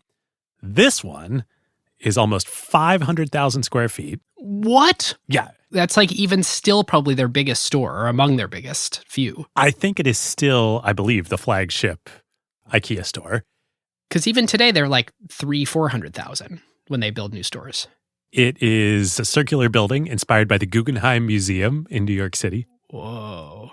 I think even this one is no longer circular. That does not last in the IKEA playbook. It costs 17 million kroner to build, or roughly $3 million, compared with the original Almhult location that Ingvar bought for 13,000 kroner. God, they must have done so much business out of that catalog and that little, those two tiny showrooms in order to leap to this and spend all that money on this store. Well, by this time, the business was, call it, about 100 million kroner a year by the mid-60s when this second store is opening. So 20 million USD at the time. So a $3 million USD investment in this store is, a lot, because I don't know what their profit margins were, but like a big investment, but they could handle it. So it's probably like a year or two of all of their profits go into this. Yes. Most importantly, though, is the location. It is on the outskirts of Stockholm, the biggest and the capital city of Sweden. And for the first time, they actually stock items in the store. By now, Flat Pack is really rocking and rolling. Like, they're trying to fit as much in the store for customers to buy, cash, and carry out themselves. And this is the first real modern IKEA. On the first day that they open it in June of 1965, they have 18,000 customers come through. And then in that first year, that store alone does 70 million kroner in sales. Whoa. So it doubles the company's revenue. They also, at this store, for the first time, now have the setup where customers fetch the products themselves from the warehouse. Yes. And a few more elements of this Stockholm store that you might recognize if you are an IKEA customer today. It's located on the outskirts of the city with good highways leading to it and lots and lots and lots of parking spaces. Its opening hours are 11 a.m. to 7 p.m., so that both you as the customer and the employees, the coworkers there, are not battling morning rush hour to get there when, who's going to be shopping at 9 a.m. in the outskirts of the city anyway. But it's open late after work, so you finish, your work, you finish your shift at the factory, you finish your white-collar job, whatever you're doing. Great. Hop on the bus, hop in your car, go on over to IKEA, buy some furniture. And yes, Ben, as you say, you can buy and carry away the flat-packed furniture right there. The fact that you don't need employees to go and fetch things for you. You can just grab them off of shelf yourself after you kind of wind through showrooms. It's like further compounding their cost structure advantage. Totally. So then, this is tragic, but ends up being great for the company.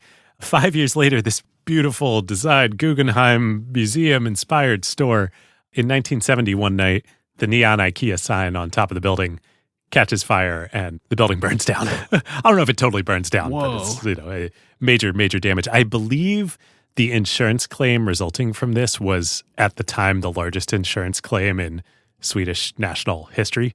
Oof. But I think this is really part of the culture of IKEA, the company, and certainly Ingvar's mindset is like every challenge is an opportunity.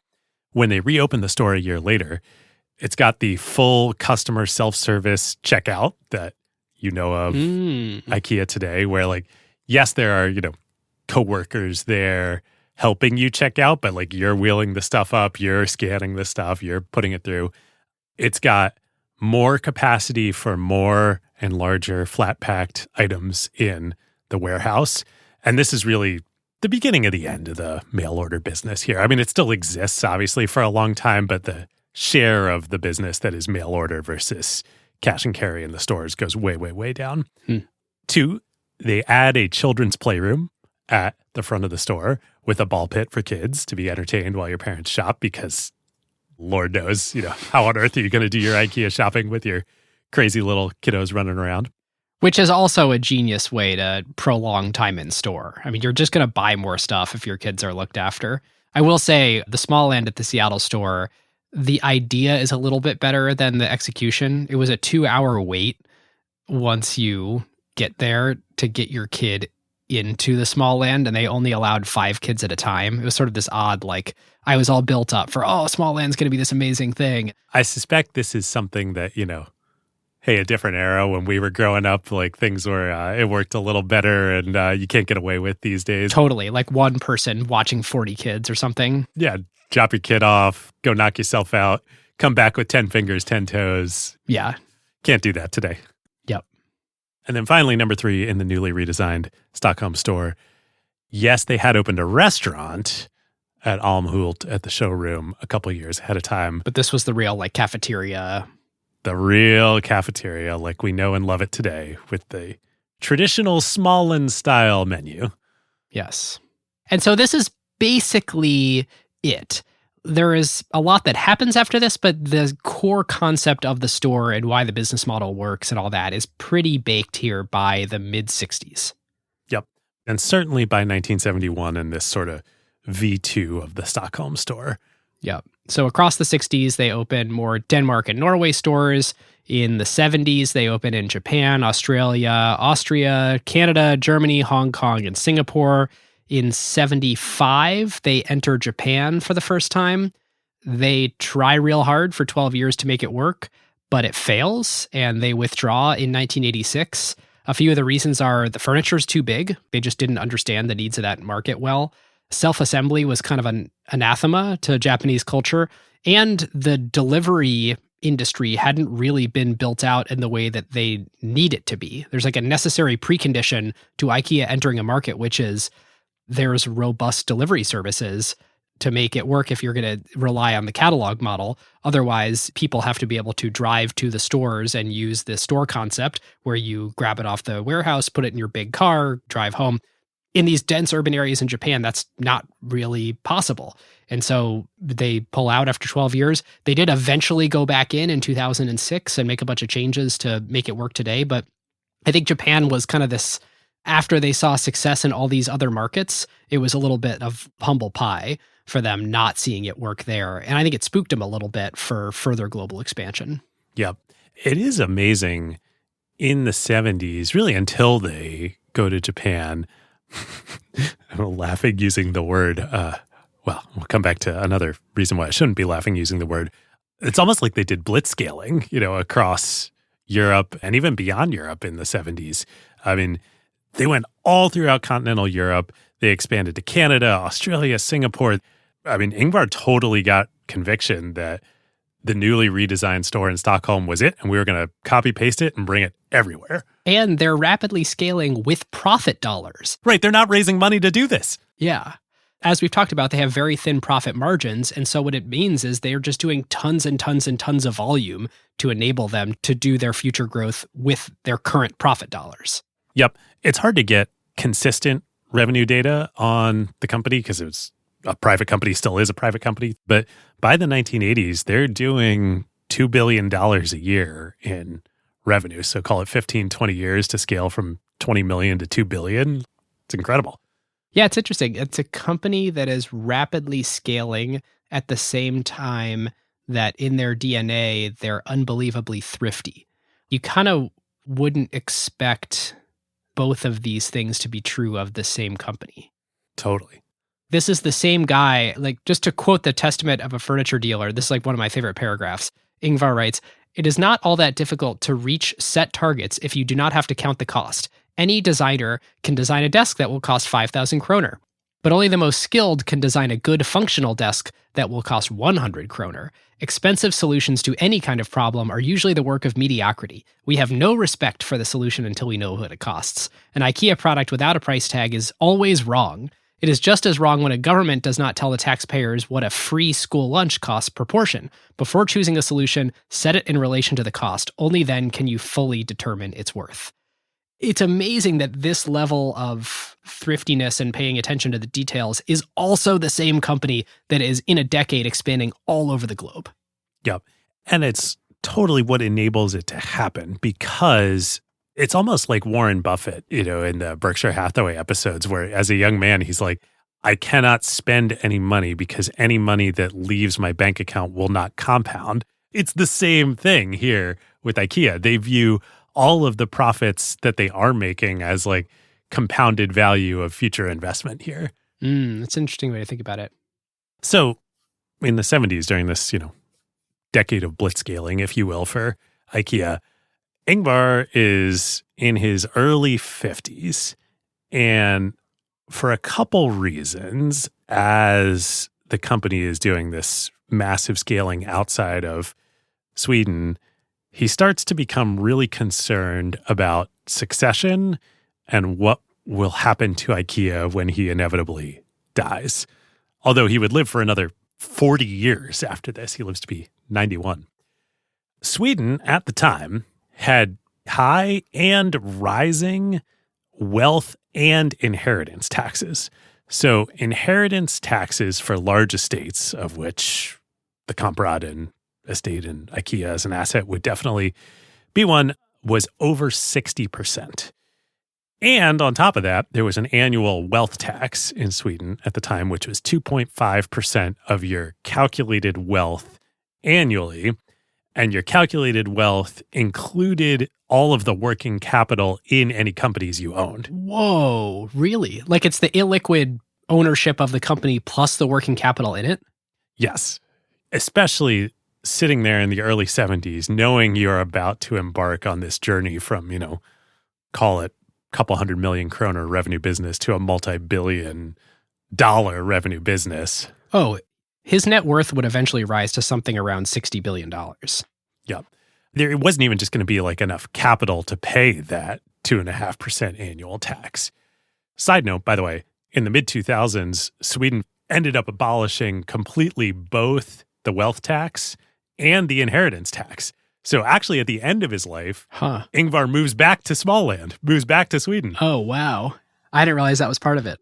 Yeah, and he dies in Sweden. Anyway, this kicks off for Ingvar and the Kamprads a whole saga of wealth, succession, corporate planning that ultimately has a huge impact on the company. So in 1973, which is the first year that IKEA expands outside of Scandinavia, Ingvar and his family emigrate to Denmark first to avoid the wealth tax. And then a couple years later, in 1978, they settle in Switzerland. Now, Ingvar actually has multiple goals here, though. It's not just avoiding taxes, although, he'll be the first to admit taxes was the first and primary motivation here. In addition to that, and I think this really, really was genuine, he's concerned with ensuring IKEA's continuity and survival. And there are multiple parts to that. One, he wanted IKEA to be completely independent from any one country's political fate. The political history of Europe that Ingvar lived through and that we're going to talk about later is case in point here, right? Like he has lived through not knowing that countries are going to continue to exist, and he doesn't want any of that to risk IKEA. 2, he also doesn't want anything that would happen within his family to risk IKEA. So by this point, he has 3 relatively young sons, and he doesn't want to set up a dynamic where the 3 of them are fighting over control or selling off IKEA or et cetera, tearing it apart. And then I think C, he also wants to ensure that IKEA keeps its focus on the long term and not the short term. And for him, that meant specifically having a huge fear of what would happen if it ever were a publicly traded company. He thought that like there's just like wholly incompatible to be publicly traded and have shareholders and be long-term focused. I heard a funny quote indirectly from someone who told me that Ingvar once said, going public is a little like wetting your pants. It's warm and comfortable for a few minutes, but then after that... Oh my God. What a folksy dude. Yep. Wow. So ultimately, after a lot of international lawyers get involved, they decide that what they're going to do is set up a self-owned foundation based in the Netherlands. So this is like echoes of our Novo Nordisk episode here. And the reason they choose the Netherlands is that Dutch foundations are, at least according to the lawyers, the most bulletproof and hardest to change the bylaws of. And they're going to divide IKEA into 2 quote-unquote spheres, one of which is going to be the physical sphere and company, and that is the actual stores. The operator of the stores. Yep, operator of the stores. And the other one is going to be the quote-unquote mental sphere, which is the brand and concept of IKEA. And this is where you end up with this crazy structure where IKEA is 2 companies today. It is Inca Holdings, which is the physical sphere, the technically largest franchise operator of IKEA stores. They own and operate 400 of the 476 IKEA stores in the world today. And that is owned by the Dutch Inca Foundation, which is a charitable foundation. It's an actual charitable foundation. And then you have the mental company, the brand company, which is Inter IKEA Systems. And Inter owns the IKEA brand, the concept, and then they license the IKEA brand and concept to everyone else who operates the stores as a franchise operator, of which today Inca is by far the largest. And in return for that licensing of the brand and concept, Inter IKEA gets a royalty of 3% of gross sales from every store. So I'm going to say all of this again in different words, just because it is impossibly hard to parse the first time. You can essentially think of it as a franchisor-franchisee relationship. The franchisor, who owns the brand, the IP, all that, is Inter IKEA Systems.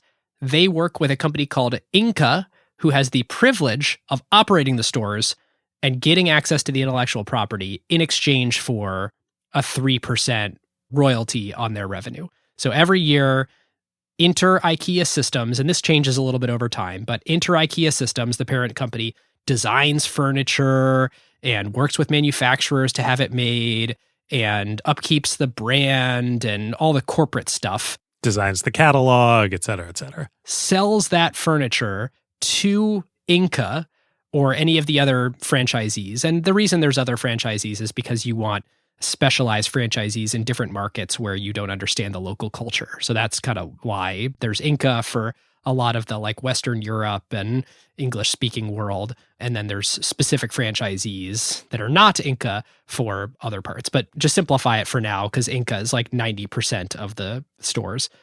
And then Inca buys that furniture from Inter IKEA Holdings, pays 3% of revenue, and then runs the stores. Yep. Now, David, I simplified out the part about the foundations that own each of them. I think we should come back to that later because there's some interesting nuances there. But that's sort of the structure they devise here. Yep. And then ultimate foundation owners for both of these 2 separate companies that get set up.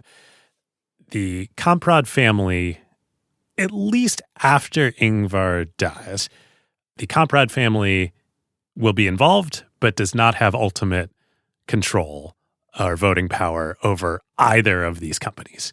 So today, certain of the brothers are on the board of certain companies. All three of them are on the board of one company or the other, but they are far from a majority, and they cannot, even if all three of them get together, influence or control the decisions of either company.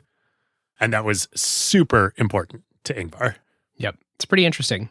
And I believe the Inca company and foundation still rolls up to a Dutch parent, and the Inter holding company, I believe, is a Liechtenstein foundation that owns it. It's all like this sort of spread around to ensure this sort of political continuity of the company. It's almost sort of like Bitcoin maximalist people who have ripped up their keys into different parts and put it in different safe deposit boxes all around the world. That is exactly what Ingvar is doing here. That's a good analogy. Yes, you are correct. Inca, the franchisee who operates the stores, rolls up to a Netherlands-based charitable foundation, where Inter Ikea Systems, the kind of parent that owns the IP, rolls up to a Liechtenstein-based enterprise foundation. Different, like non-charitable, is an enterprise self-owning foundation based in Liechtenstein, which, for those wondering what Liechtenstein is, it is a country that is sort of landlocked and sandwiched in between Austria and Switzerland with a very small population, but it happens to be very good for establishing entities like this from a tax and treaty perspective. Yeah. And you said to just sort of an enterprise foundation, I think was the word you used, not a charitable foundation. The purpose, this is like a circular function in computer science, the stated purpose and goal and activities of that foundation is to ensure the continued operations and success of IKEA. Yes, to secure the independence and longevity of the IKEA concept and the financial reserves needed to ensure this. That is the purpose of the foundation. Which is so interesting. Again, the Inca Foundation is a charitable foundation, and they do disperse, I think now, like 200-300 million euros a year in charitable donations around the world. And it's to things you would expect. It's climate, it's poverty, it's charitable causes. But yeah, to your point, the Inter Ikea Holdings, the foundation at the top of that is literally to ensure IKEA's continuity. It is like a Fort Knox for IKEA. Fascinating. Okay, so the structure is going to shift a little bit. As I mentioned, like they'll rename things, they'll break some things apart, they'll shift who's responsible for what on the edges, but that's largely the structure that is in place going forward. Yep. So once this is all done and Ingvar and the family no longer directly own the company, in 1976, he writes this document that is intended to serve as sort of a like forever operating system of the company. It's almost like the Bezos leadership principles. Yes, exactly. That's exactly what it was like. And he titles it The Testament of a Furniture Dealer, as we've talked about. And it literally, like, he's treating this like it's his last will and testament, even though he stays involved in the business for another 42 years and hands-on the whole time. It's an amazing document. We'll link to it in the show notes. Like, you should go read it. It's on the IKEA website. It's really cool. So it has 9 testaments, or sort of commandments, and you already read one, which was the mortal sin of wasting resources at IKEA. The first one, though, number 1, the product range, our identity. We shall offer a wide range of well-designed functional home furnishing products at prices so low that as many people as possible will be able to afford them. Talked about that earlier. Our products must be functional and well-made, but quality must never be an end in and of itself. It must be adjusted to the consumer's needs. This is fascinating. He continues, a tabletop, for example, needs a harder wearing surface than a shelf in a bookcase.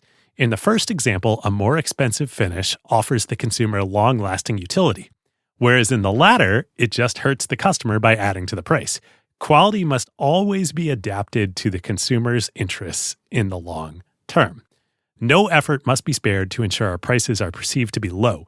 There shall always be a substantial price difference compared to our competitors, and we shall always have the best value for money offers in every function. Every product area must include breathtaking offers. This is before the hot dog analogy in 95. It's great. It makes so much sense. It's so great.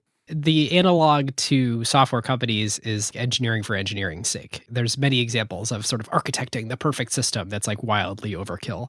Anyone who's put together IKEA furniture knows anything that's not seen, like things that on the bottom that face the floor or that face the wall, are not finished. And oftentimes, like the back of shelving units or the back of cabinetry is like thin, flimsy. You don't need it to be structurally stable, so it's not, because they wanted to cut a corner there and make it as cheap as possible because they view that as a value for you, the customer. It's not that they don't care or that it's sloppy. They care a lot. Right. It's that it would be insulting to spend money on it. Yes, exactly. This is the polar opposite viewpoint of the Apple Steve Jobs, the insides must be beautiful. Yes. But it's actually a lot closer in philosophy than you would think. It is intentionality about it. Yes. Nowhere in either company is there sloppiness. But at IKEA, it's we are going to intentionally make the backside and the insides not beautiful so that it is a higher value to you as a customer. Yeah, there's so much good stuff in this document. Just to illustrate Ingvar's personality, the fact that he wrote this is, well, here it is. Bear in mind that time is your most important resource. You can do so much in 10 minutes. 10 minutes, once gone, are gone for good. You can never get them back. 10 minutes are not just a sixth of your hourly pay. 10 minutes are a piece of yourself. Divide your life into 10-minute units and sacrifice as few of them as possible in meaningless activity. I'm so glad that you brought this up. I wasn't going to put this in the episode, but I totally highlighted that reading it. And I was like, wow, I need to think about that in my life. Totally. And there's so many times when we're like 10 minutes away from a call that you and I are jumping on, or 10 minutes away from recording an episode. And I'm amazed in the amount I could get done in those 10 minutes when I really was forced to.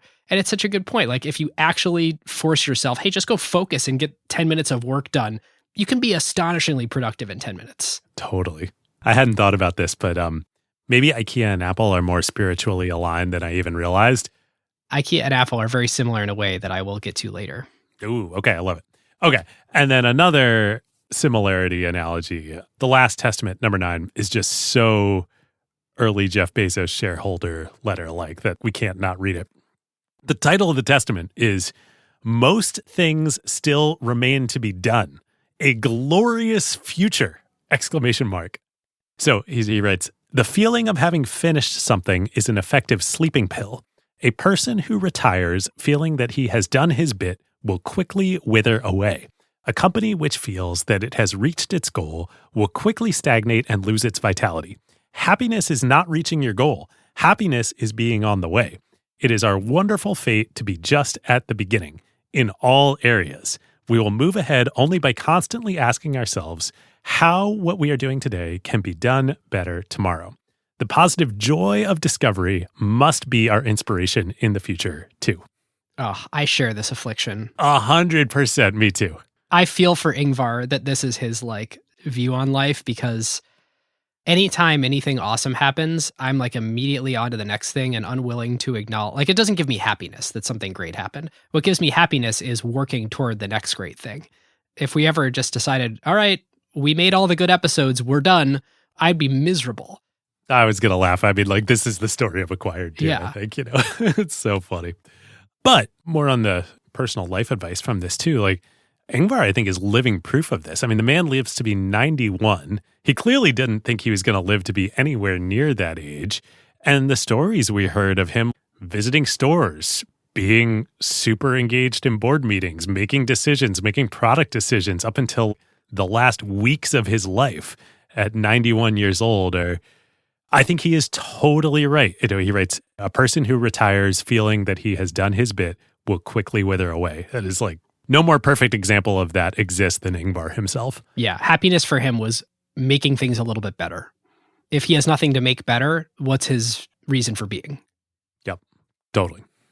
So this is the mindset that Ingvar and the company are going into the 80s with. And the 80s is just continuing this compounding. So 1981, they open stores in France and Spain. 1983, they go to Saudi Arabia. 1984, they go to Belgium. 1987, they go to the UK. 1989, they go to Italy. And along the way, in 1985, as we talked about, they opened the first U.S. store outside Philadelphia in Plymouth Meeting, right by King of Prussia. Frequented it often as a child, outfitted my bedroom and my family room and everywhere else. The interesting thing about the U.S., though, which I was so surprised reading, because again, IKEA has just been part of my life forever, it actually doesn't work that well for a really long time. Yeah, it opens with a bang. In 1985, they do this like incredible marketing campaign in the Philadelphia area. Part of it actually was figuring out how it should be pronounced, because in Europe it was Ikea. The way you would pronounce it as a Swedish person is Ikea. And the ad campaign, they decided Americans are just going to pronounce it IKEA, so let's lean into it. So it was an I and a picture of a key -UH. And so coming soon, IKEA. And people sort of knew about it because it had been in Canada for 9 years. I think it had started in Nova Scotia. And actually, I happen to know the founders of Costco made a special trip up to one of the Canadian IKEAs even before the founding of Costco, because they had so much respect for IKEA as a brand they admired. They like wanted to go and see it and experience it. Oh, that's amazing. Yeah, isn't that crazy? So like people in the US, especially merchants and people knew of IKEA from its Canada presence. So it's opening. The pent-up demand in Philadelphia from the cacophony of factors leading to the excitement around it was insane. There was over a 1 mile long line to get into the store. They ran out of merchandise on opening day, and they actually had to run radio ads apologizing and announcing that they were restocking the store as fast as they can. Whoa, that's wild. That said, a failure of IKEA corporate as they were expanding around the US was assuming that the US was homogenous. And so I think they expanded to 10 or 12 stores, and it wasn't going great relative to their other markets. And I think it's because they sort of misunderstood that the US has really different needs in really different parts of the country. Yeah, that would make sense. I mean, in Europe, not to say all European countries are homogenous, but any given European country is a lot more homogenous than all of the United States of America. And there was also some just basic US market specific stuff. I love this softer sofas. Americans like to sit in the sofa, whereas Europeans sit on the sofa. Oh, really? Is that part of it? Yep. So the sofas are softer in America. You sink into them, whereas in Europe, yeah. Funny.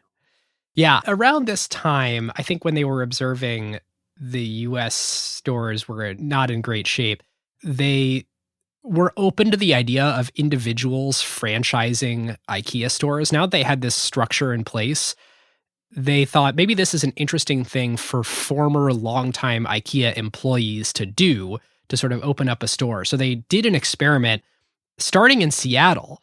And the sort of idea from Ingvar was, if you have your own wallet on the floor, how do you do compared to the corporately owned stores? And it was this essentially like a bake-off and a test to see if the bureaucracy was hurting them, or if they had too many layers of management, or if they had more innovative marketing ideas, which the independently owned stores, specifically the Seattle one, absolutely did, created their own marketing campaigns. And like, it became pretty divergent. The Seattle store was actually a leased old Boeing warehouse that ended up being laid out pretty differently than other IKEA stores.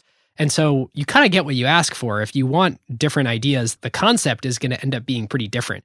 So they only opened 1 or 2 more, despite the fact that the locally owned stores, well, the Seattle store actually did way better. I think it was the highest performing US store and beat all the corporate owned ones. Despite doing another deal in San Diego and another one in Houston, eventually they kind of wanted to bring the learnings back to the mothership to kind of have them all be homogenous. And so all the US stores are now operated by Inca. But for anyone in Seattle that during the 12 years of independent ownership visited that store, it actually was a pretty different thing with very different marketing materials than anyone else in the US was getting. Was it in the same location that the current one is, down in Renton? I think that where the original IKEA was is now the parking lot, and they've shifted and built this new shiny building next to it. Man, I spent so much time in that store when I first moved to Seattle to work for Madrona. I mean, I was moving across country as a young person on my 4th and 5th apartments since graduating from school 3 years earlier. Wow. Man, I was so squarely in the sweet spot for IKEA at that moment in my life. It was almost a weekly pilgrimage that I did to that IKEA store. Wow. And I used to love going to the as-is section. Like, I would always start there at the end and be like, okay, what can I get a deal on here? Because as is like returns and... Yeah, broken stuff or showroom floor stuff that they're getting rid of. Yeah. It's like when I enter a Lululemon, I always go right to the back and look at the clearance rack. Yep. Even though Lululemon's clearance is horrible. They're like 15% off or something. Oh, man. Sometimes in the IKEA as-is section, you can get some screaming deals. I mean, they would argue everything is a screaming deal. But to this point of like the reason they were doing this Seattle specific thing, the individual franchising, this like Ingvar was obsessed with reducing bureaucracy. I get the sense this is still an ongoing battle today now that they're a bigger company in figuring out how to be as lean and scrappy as they were.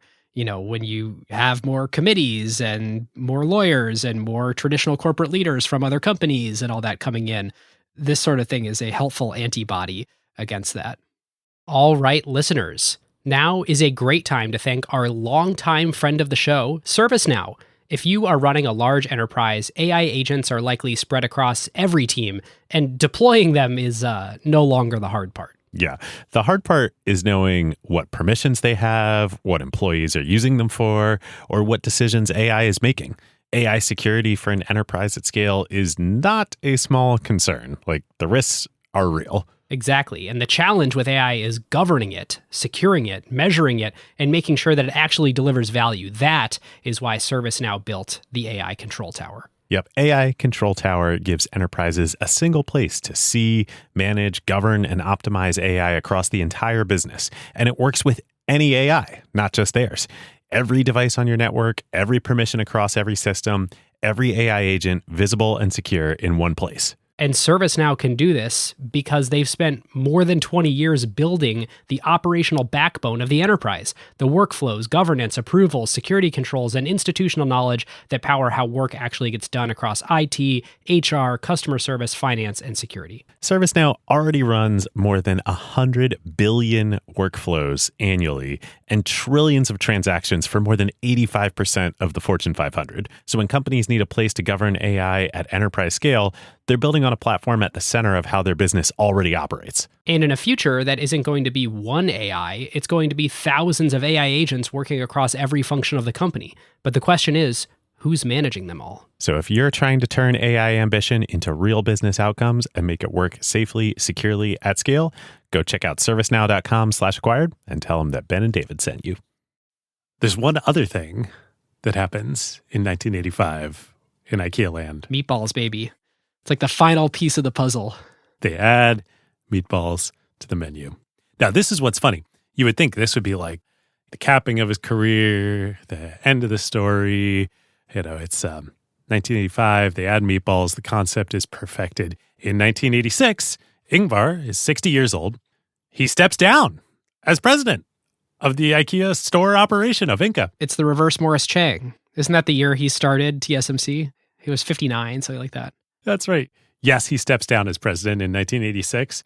I don't think anything changed whatsoever in his daily activities. I think he was doing exactly the same things that he was always doing. And his successor, a guy named Anders Moberg, does stay there, I think, for 12, 13 years, maybe. He would leave at the end of the 90s to go become president of Home Depot's planned European expansion, which then ends up not happening until he would leave Home Depot. But yeah, I think he was constantly clashing with Ingvar about like, hey, I'm the president here. No. There's only one president at IKEA, even if not in name, and that was Ingvar. Do you know what Anders Moberg is doing now?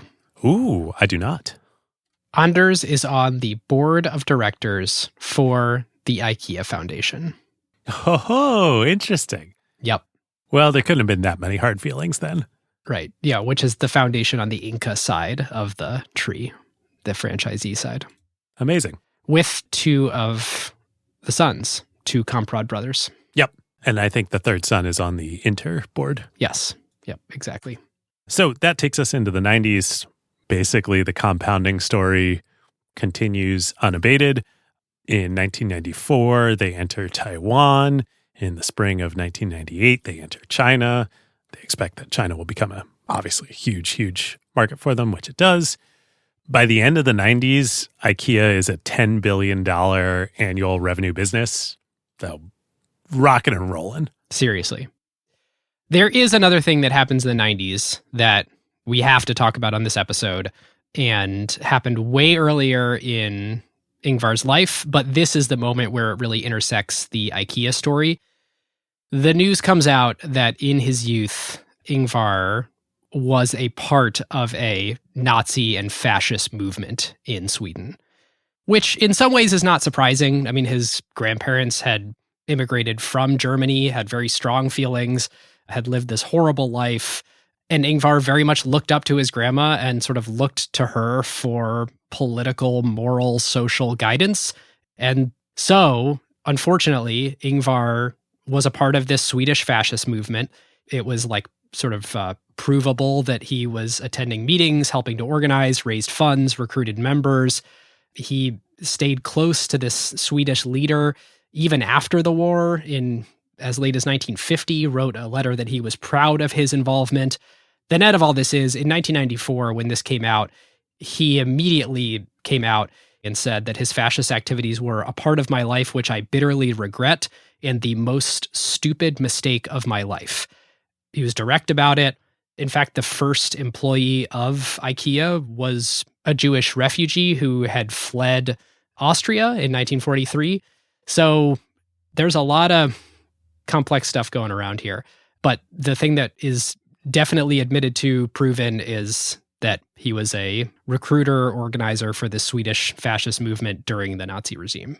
Yep. The extent of his involvement in the Swedish fascist movement after the war actually didn't come out then in the 90s, came out later in the 2000s. And Ingvar, I think, rightly took a lot of flack for not fully disclosing how long that went on. Yeah, he had a friendship with the Swedish fascist party leader who would go on to be this pretty horrible, vocal Holocaust denier. And Ingvar maintained that friendship, and even at the end of his life went on the record and said this person was a great man. So, on the one hand, you want to say, look, he apologized and it was 50 years earlier, and he was 17 at the time. Can't a person make a mistake when they were younger and admit a mistake and move on? On the other hand, you could imagine wanting to give him more forgiveness if he hadn't continued to stand by the Holocaust denier guy, maintain that friendship. Or just came clean about that whole thing initially. Totally. Or with his vast, vast resources, made a big contribution to a Holocaust museum or the families or something. Yeah. This is one of these things that covering these old European companies, like you can't avoid this. Totally. My heart dropped, and it was also not surprising when we first started doing the research and had no idea and came across. It's not hard to find this. You come across it for the first time and you're like, crap. Yep. So coming out of the 90s. Coming out of the 90s, in 2000, IKEA starts their next big geographical growth initiative, which is Russia. So they reach a deal with the Russian government that IKEA is going to enter Russia, and they're going to use the market, which they expect to be really big for IKEA, to also pilot the quote-unquote mega, MEGA, all capital, shopping center concept, which I think was actually like the brand name of this shopping center that they then later roll out to other places around the world. And the idea is IKEA writ large has so much capital and so much resources at this point. We've always owned our own real estate, and we think that's a key part of securing that future. We have so much more cash resources now. What if we also invest in like large retail centers around the IKEA store, which they hadn't really done before? And the idea, this is kind of genius and not novel now because so many other folks do it. We surround the IKEA with lots of partial competitors because IKEA sells so much stuff in its range that, yes, there could be a Home Depot there, or yes, there could be a Bed Bath & Beyond there. I'm using American terms here. Obviously, these are not Russian stores. And we compete with them partially. I didn't realize Russia is where they started this strategy. Yeah, Russia's where they started. But because it's now this retail center, if even only, say, 10% of the people that are coming go there for call it Bed Bath & Beyond, might also visit IKEA, well, then that's a found extra 10% customers for us. So they pilot this in Russia, which is interesting. And I think it works pretty well. Unfortunately, for IKEA and everything that would happen in Russia over the next 20 years, they end up completely exiting the market in March of 2022 after Russia invades Ukraine. So they had 17 stores total in Russia, 14 of which were these mega complexes. They close all the IKEA stores. They sell off the 14 mega complexes to the Russian, I think, supermarket chain Gazprombank. So they end up fully exiting the market after 20 years. But it does become pretty large for them and sort of pilots this mega retail center idea. Yeah, I mean, as much as 20 years later, they had to sell it all off, or in some cases, I imagine they didn't get a return. They just had to close up shop. It does lead them to this insight, which is we've been building these Disneylands out in the potato fields. And I've heard a few people refer to the potato fields, and I read it in a few places. And then everything springs up around. We should probably benefit from the fact that everyone is springing up around it to try to take advantage of the fact that people are driving out for their day at IKEA. And so they want to be everyone's landlords who are drafting off the success of IKEA, creating a whole bunch of traffic to this area. I think it's a pretty major strategy of theirs now, whenever they open a new store, to own as much real estate as possible around it and help develop it. Yep. I mean, gosh, I think about here in the Bay Area, the Emeryville store across the Bay in the East Bay. I don't know how much of the Emeryville complex they own, but there is so much retail all around that. Yes, it would be genius for IKEA to participate in it. Yep.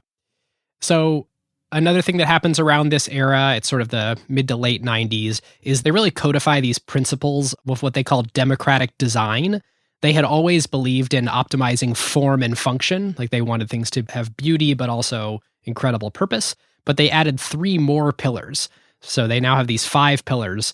So you've got form, function, quality, sustainability, and low price. And we've talked about the quality. We've talked about, again, quality is not maximum quality. It's appropriate amount of quality for the object. Low price, we've talked a lot about. Sustainability, they were extremely early. This is before anybody's mentioning ESG or anybody, most people are mentioning climate. They are making heavy investments, even in the late 90s, when it was kind of viewed as heretical. They probably wouldn't have been able to do it if they were a public company, but starting to invest in renewable energy and other things. And now this is a huge, if you go to Ikea.com, it gets a lot of real estate, and everything they do is their sustainability efforts. But their goal is to optimize across these 5 vectors and weigh the trade-off in between them. And so their idea of democratic design is that everyone, regardless of their income, can access well-designed products to improve everyday life. And every time they iterate on a product, every year, they should be further optimizing some set of the products in the range to get a little cheaper, or find a little better way to manufacture it, or develop some way to serve more customers with the same product to get a little bit better scale economies, or to do something in a slightly greener way. You could imagine a 5-point diagram where they have sort of a score on each of these 5. They want the total area to be as high as possible for everything they do across those 5 vectors. You sound like a McKinsey consultant now. Yeah. I am confident that diagram has a name, and I am proud that I don't know it.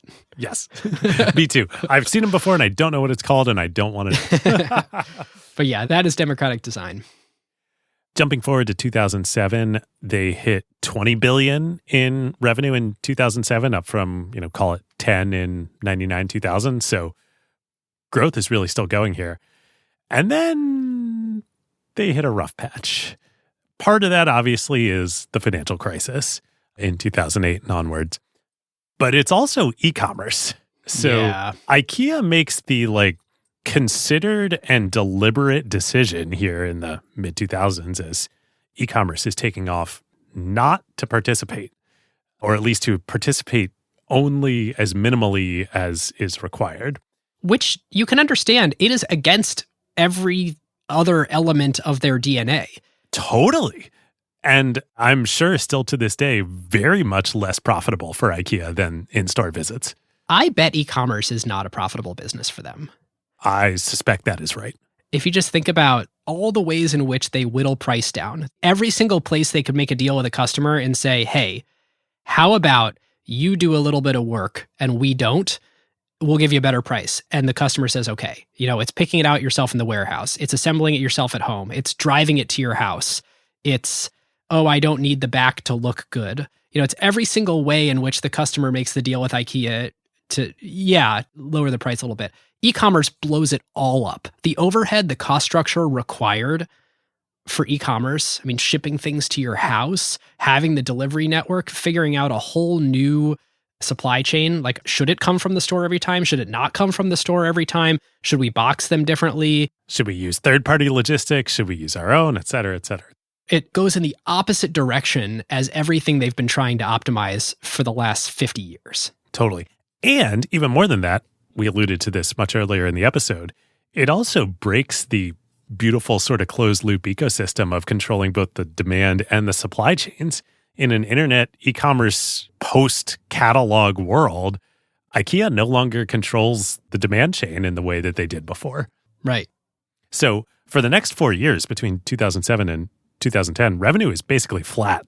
Growth falls off a cliff, like zero growth for 4 years. In 2011, they do start growing again. Revenue hits 25 billion euros. They enter Latin America, so they're starting to open up new markets again.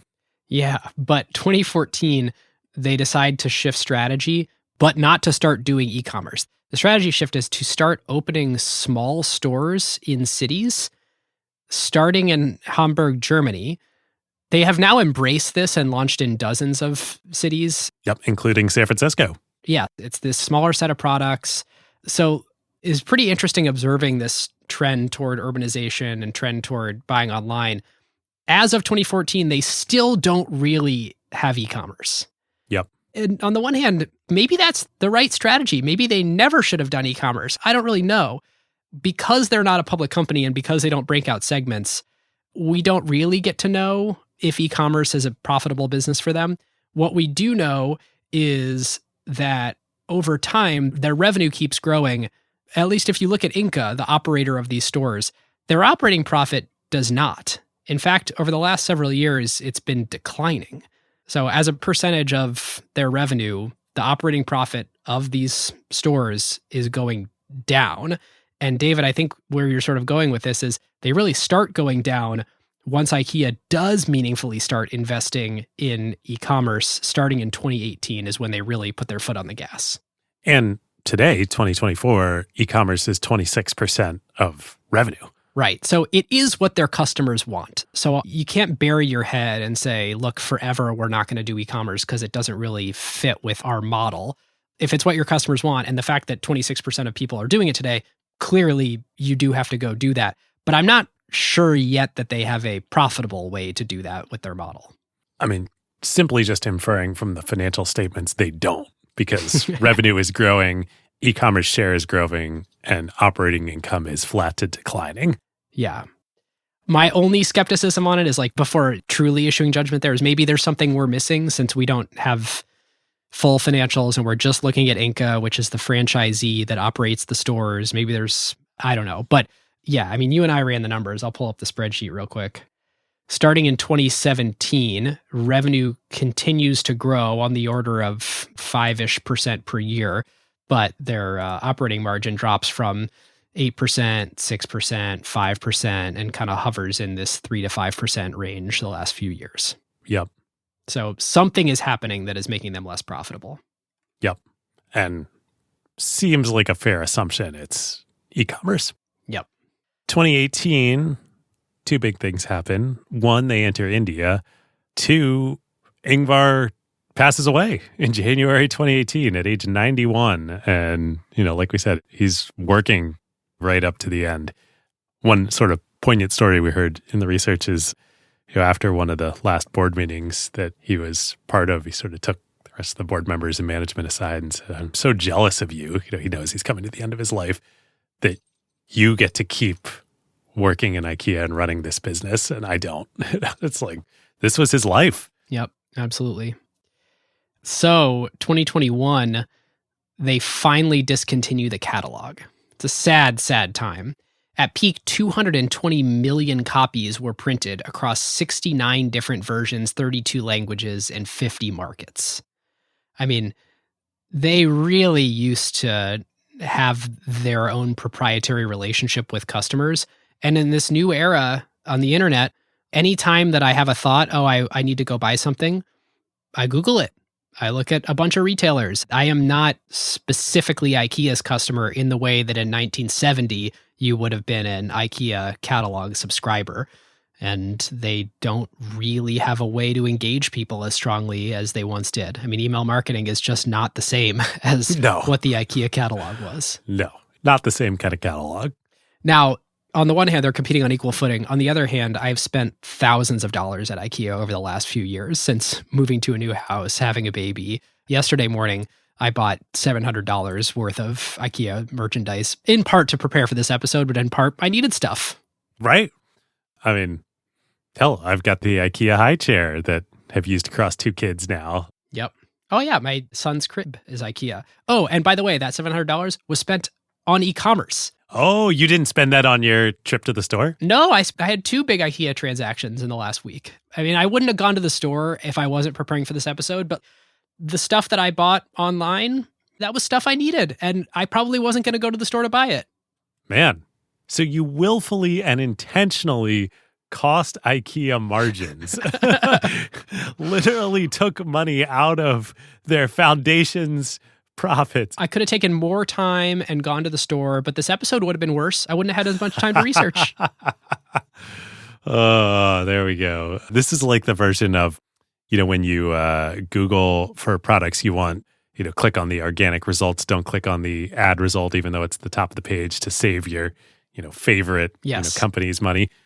Don't buy IKEA online. Go to the store if you love IKEA. At some point, it'd be great to talk to somebody at the company about this. I'm sure they don't lose money, but they don't make as much money. I don't know, maybe they do lose money on online orders. I don't know. Ingvar isn't alive anymore. I don't know. It's true. I will say a thing that illustrates every point we've been making on this episode really, really well is, so they bought TaskRabbit for a small amount, 50 to 75 million, somewhere in there a few years ago. Yep. 2017. And I checked the little box, provide me an estimate of what it would cost for a TaskRabbit to come to my house and assemble all this stuff. $350 on a $700 order. So half of your purchase. Yeah, that is the perfect encapsulation of how much money customers save by the IKEA flat pack, pick up yourself at the warehouse model. In fact, it's more than that because I think it was like $30 or $50 in a delivery fee. So call it $400 that you're saving by buying something the IKEA way versus a fully assembled, delivered at your house thing. I'm saving over a third of the total purchase price by doing it the IKEA way versus the traditional way. Which I'm laughing, brings up what for me was the ultimate IKEA hack for many years of my life. I think I talked before on the Meta episode about how much I love Facebook Marketplace and Craigslist before that. Yep. I decided probably, 10, 15 years ago, hey, IKEA furniture, despite the fact that you have to assemble it yourself and whatnot, it actually is pretty durable. On the one hand, it gets the rep of disposable, but if you take care of it, it'll last a long time. Even through a disassembly and a move? Oh, I can attest to that. Not just through the move. Really? Because my whole thing with it is, to me, it feels like once you assemble it, it is good. But then when you disassemble it and put it together somewhere else, it always feels like it's a little wiggly. Well, my hack for quite a number of apartments and houses was just buy secondhand IKEA on Craigslist and Facebook Marketplace and be cool with it. Oh. So you could successfully move the IKEA and it wouldn't. Yep. Huh. Not so much to save money, but more to save on the assembly. That was the reason I was doing it. Huh. And they hold their resale value pretty well.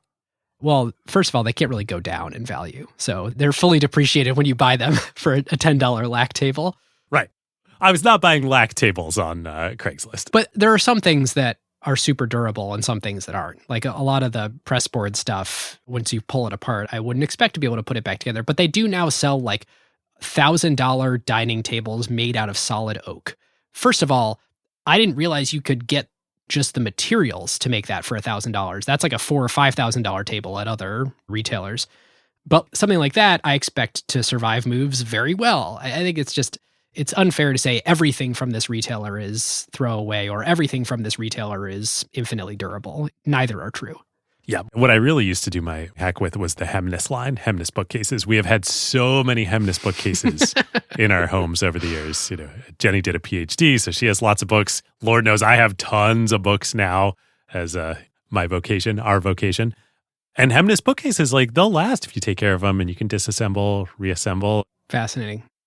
All right, listeners, now is a great time to talk about one of our favorite companies, Statsig. Yes, long-time acquired partner. There is a reason why the best product teams at companies like OpenAI and Notion, Atlassian, Figma, Rippling, Brex, and more rely on Statsig, whether they are iterating on their core product features or shipping AI-powered experiences at scale. Yep. In the crazy speed of today's AI world, shipping fast is just table stakes now. It's basically trivial to build and deploy your app constantly. The real advantage is how quickly you learn what changes actually created value for customers and how fast you can use that signal to guide what you ship next. Whether it's a feature tweak, a pricing change, a performance improvement, or an AI update like a model change or prompt adjustment, they're not relying on instinct. They're measuring what actually moved engagement, retention, and ultimately revenue. And as more teams build with AI, that learning loop becomes even more important.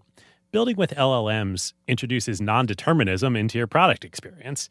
The same input doesn't always produce the same output, and behavior can shift in subtle ways in real-world use.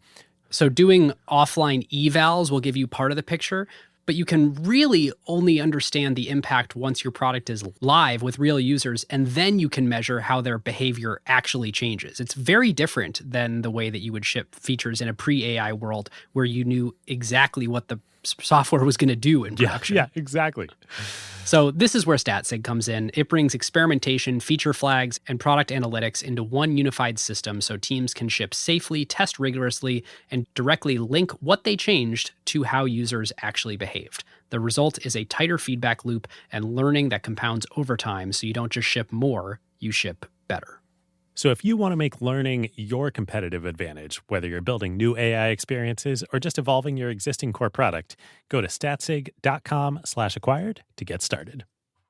All right, should I take us through to the state of the business today, and then we'll get into the analysis? Let's do it.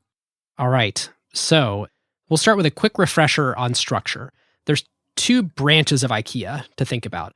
There's Inter-IKEA Systems. This is the corporate entity that owns the brand and the IP. And as of 2016, they also do all the product development, supply chain, all that stuff. So they own sort of all the inventory, and the franchisees take possession of it almost on like a real-time basis as they need it.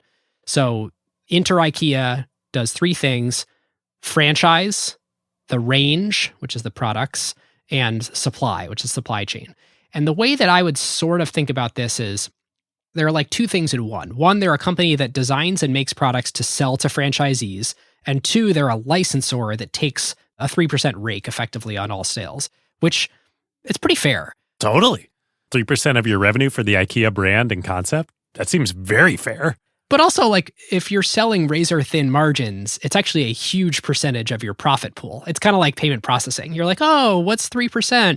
And then you look at the profits on a retailer and you're like, whoa, I'm shipping half my profits to... Yeah, what did you say operating income margin is these days? Like 6-7%, if I remember right? That's high. It's like 4 or 5%. 4 or 5. Okay, so yeah, they're taking basically half of your operating income. Yeah.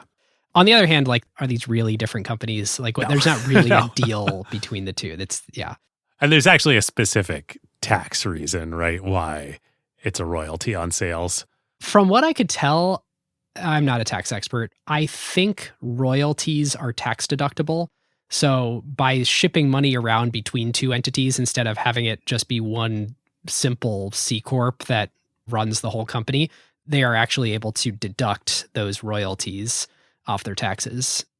Yeah, it is helpful for tax purposes. That parent company did $27 billion in sales of goods, and they made $1.4 billion from franchise fees. That number pencils pretty well. IKEA as a whole did $47 billion in revenue. So when you think about it, the parent company sells $27 billion of goods to the franchises who then have their own top line of $47 billion. You can kind of start to understand the margin structure a little bit. And then they get that, call it 1.5, 2 billion-ish sort of effective cash flow back in the royalty of that $47 billion total revenue. That's exactly right. Okay, so where does money go when it comes up to the Inter-IKEA Foundation? This is, again, the parent company, the one who owns the IP, the one who develops the product range, all this stuff, but they don't operate the stores. That company is owned by the Inter-IKEA Foundation in Liechtenstein. The main purpose, as we talked about, is to ensure the independence and the longevity of the IKEA concept and to own and govern the IKEA group. The Inter-IKEA Foundation is a self-owned entity. That's a new thing that I didn't know existed. Is the Novo Nordisk Foundation also Maybe. self-owned? This is sounding familiar to me. Yeah. And there is no, nor can there be, any individual beneficiary. Funds held by the foundation can only be used in accordance with the foundation's purpose, which again, the purpose is ensuring the future of IKEA. So, David, you were doing some napkin math on this. What sort of cash do you think is held by the Inter-IKEA Foundation in Liechtenstein? Right. So it was reported around 2011 that it had roughly 15 billion euros in assets. And that does not include the value of the company. So that's just like cash and marketable securities, call it, sitting, on the balance sheet of this foundation. In the 13 years since then, if you can sort of infer from the financial statements, and I think they actually do disclose now how much the operating holding company sends in cash up to the foundation every year, it's like 1 billion euros in cash every year that gets sent to the Inter-IKEA Foundation. So just add 13 more billion euros in cash every year, you're up to, call it close to 30 billion euros in assets there. That's assuming no investment return compounding. But 2011 to today is among the best investment returns in history, assuming they were just at market beta. Totally. And it's like 50 billion-ish seems like a wildly conservative estimate for the amount of assets in this foundation, arguably closer to 100, but we don't know. It's not a charitable foundation. Let's be super clear. This is an enterprise foundation, and their purpose is to ensure the continuity of IKEA. What do you do with $50+ billion?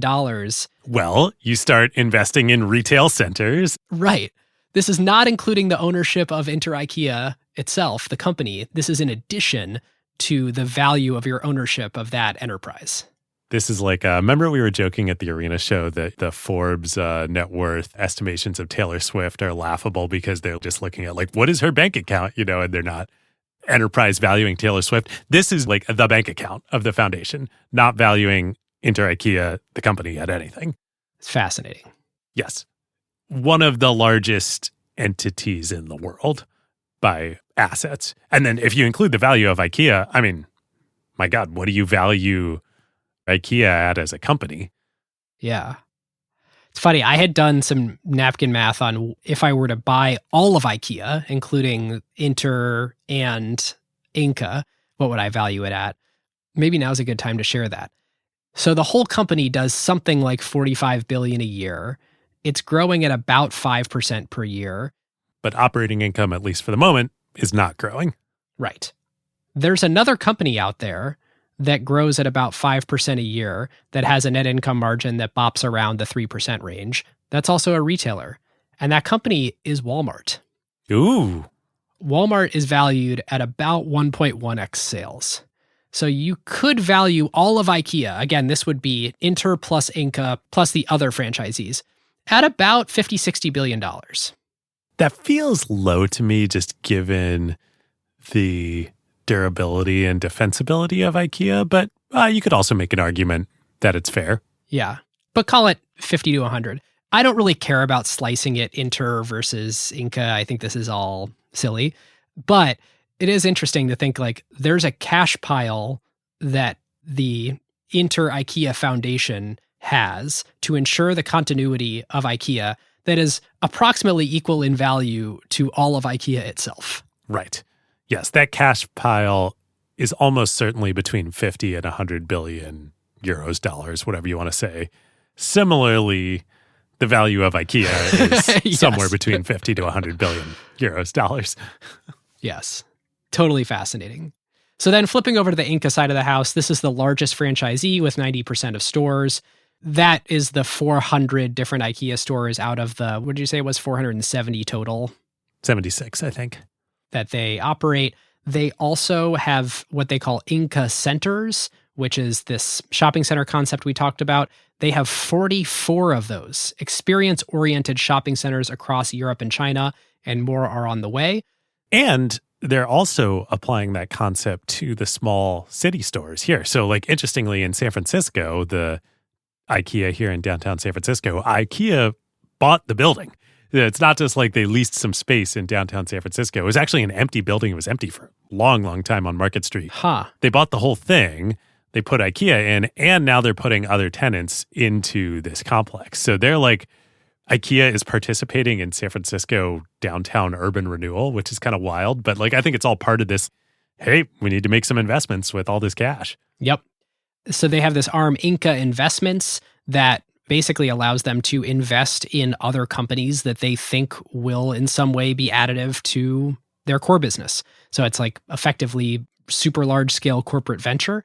And then their owner, this is again the franchisee that operates 90% of the stores, Inca's owner is the Stitching Inca Foundation based in the Netherlands. The other one was Liechtenstein. This one's the Netherlands. And this one is an actual charitable foundation that has a specific focus on climate and poverty. And with this one, Inca sends about 15% of their net income up to that charity, and then they use the other 85% for reinvesting in the business.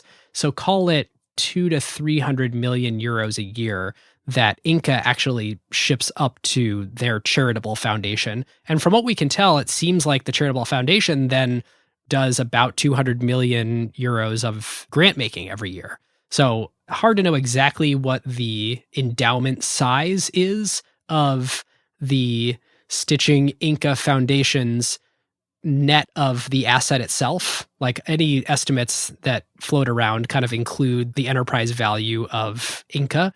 But there exists some cash pile there that probably grows modestly because they're doing so much donating out of the endowment. Oh, that reminds me. There's another big cash pile that we forgot about. Oh, the actual balance sheet? The balance sheet of Inca. Yeah. Inca has $25 billion in cash on hand. Yeah.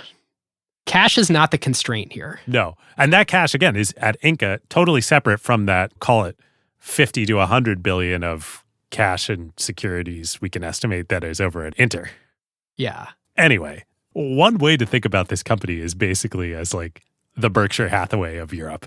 Yeah. If you wanted to sum some things together and just pick some midpoints, let's say you got $75 billion for the enterprise value, the whole kit and caboodle. Then you've got another $25 billion on the balance sheet. So call it $100 billion for the IKEA business. Then let's say another $75 billion for the Inter IKEA Foundation's cash pile. So that's 175. And then the question is, what is the cash size of the endowment that the Stitching Inca Foundation has? I'm going to guess it's smaller, 10-ish billion, but we're still approaching $200 billion here in value, all created with no equity investment. No debt investment. I mean, this is just 81 years of selling things that provide value to customers and reinvesting the dollars to do that again on a grander scale. I truly don't think there is anything like this in the entire world. Yeah, I wonder if that's true. This is the only business like that. And if we define it as like $200 billion scale, built from nothing with no investment, exclusively investing the cash flows of the business for growth, like there has been no inorganic growth. Right. No material inorganic growth. I mean, with Berkshire, they traded a paperclip for a house many times. With LVMH, they did the same thing. He had like 3 years where he turned some small amount of money into $600 million to get the whole thing started, if I'm remembering our LVMH episode correctly. Yep. But LVMH, certainly capital, both from Bernard and the family and other sources went into the business. Berkshire, maybe you could make more of an argument it was trading paper clips, but either way, it was all inorganic growth. Right. Hermes is a pretty good. I Hmm. mean, it's been around twice as long. That's a good point. Doesn't have as much cash, is worth the same or maybe arguably more, Right. but doesn't have the ludicrous cash pile that IKEA has. Meta didn't use much of their cash. Otherwise, you could say Meta is this example, but they have a lot of other. Mark is not the only shareholder the way that Ingvar was. And it took venture capital to build that business. Yeah. And debt capital, as we talked about. Yep. That to me is like the most impressive thing about this whole business is that it was just one foot in front of another. Take your money, keep plowing it into the next thing. Yep. More stats on the business today. They have 216,000 employees. They call them coworkers. It's a slight decrease year over year from last year. IKEA is in 63 markets worldwide. Last year, they welcomed 860 million people to the store. Sometimes they say store visits. Sometimes they say visitors. So I don't know if it's 860 million unique people or 860 million times a person walked into the door, but whatever. Either way, it's crazy. The demographic of their customer base is 20 to 36. So there is an age where you kind of like churn out of IKEA, and they know this. This is measured in a bunch of external surveys. I'm surprised to hear you talking about how you're doing so much active buying right now, perhaps because you have your first child. It's a nursery, and yeah. I've totally aged out. As much as I love IKEA, and it's been such a huge part of my life for a long time, now that we're on to kid number 2, we're reusing a lot of stuff. I don't actually buy from there that much anymore. There's a great study that Ernest did that we'll link to in the show notes that shows IKEA's peak customer age is 24. It's like they start churning after that. It's interesting to see the distribution. Like Crate and Barrel's peak age is 31, West Elm is 33, Williams Sonoma is 33. Then you start to get into like Restoration Hardware is 44, Pier 1 Imports is 45, Home Depot is 48, Lowe's is 54. This is like the cycle of life. Oh, I love it. You go from sort of the IKEA semi-self-construction or believe self-construction to then the I'm just buying consumer furniture to then, no, I'm actually building this stuff myself. Yes, exactly. Well, you go from furnishing your apartment to furnishing your home to fixing your home. Yeah, that sounds right. Yeah.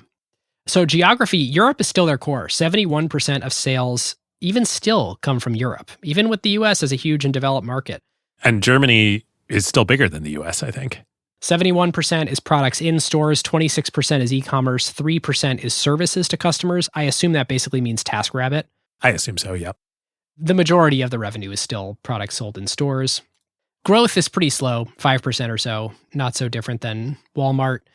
I decided I wanted to do a sales per foot analysis the same way that we did in our Costco episode. It's a private company. They don't break it out and they're limited in what they have to report to you.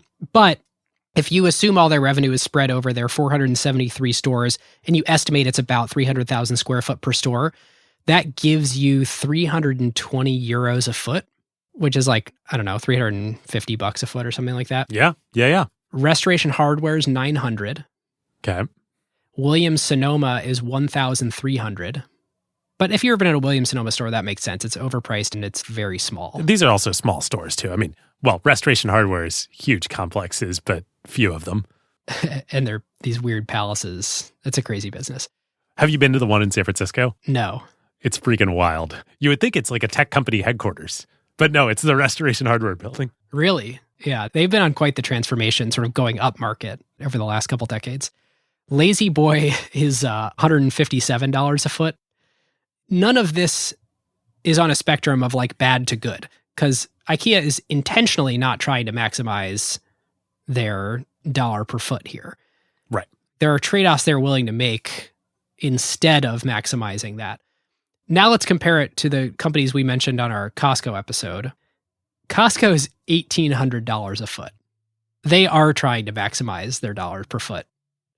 Walmart is about $600. Target is about $450. And then these like crazy businesses, just to compare it to the all-time greatest, Tiffany is $3,000 a foot for jewelry, and Apple is $5,500. Much smaller footprint. Yeah. I should remember this from our Hermes episode. Did they report sales per square foot?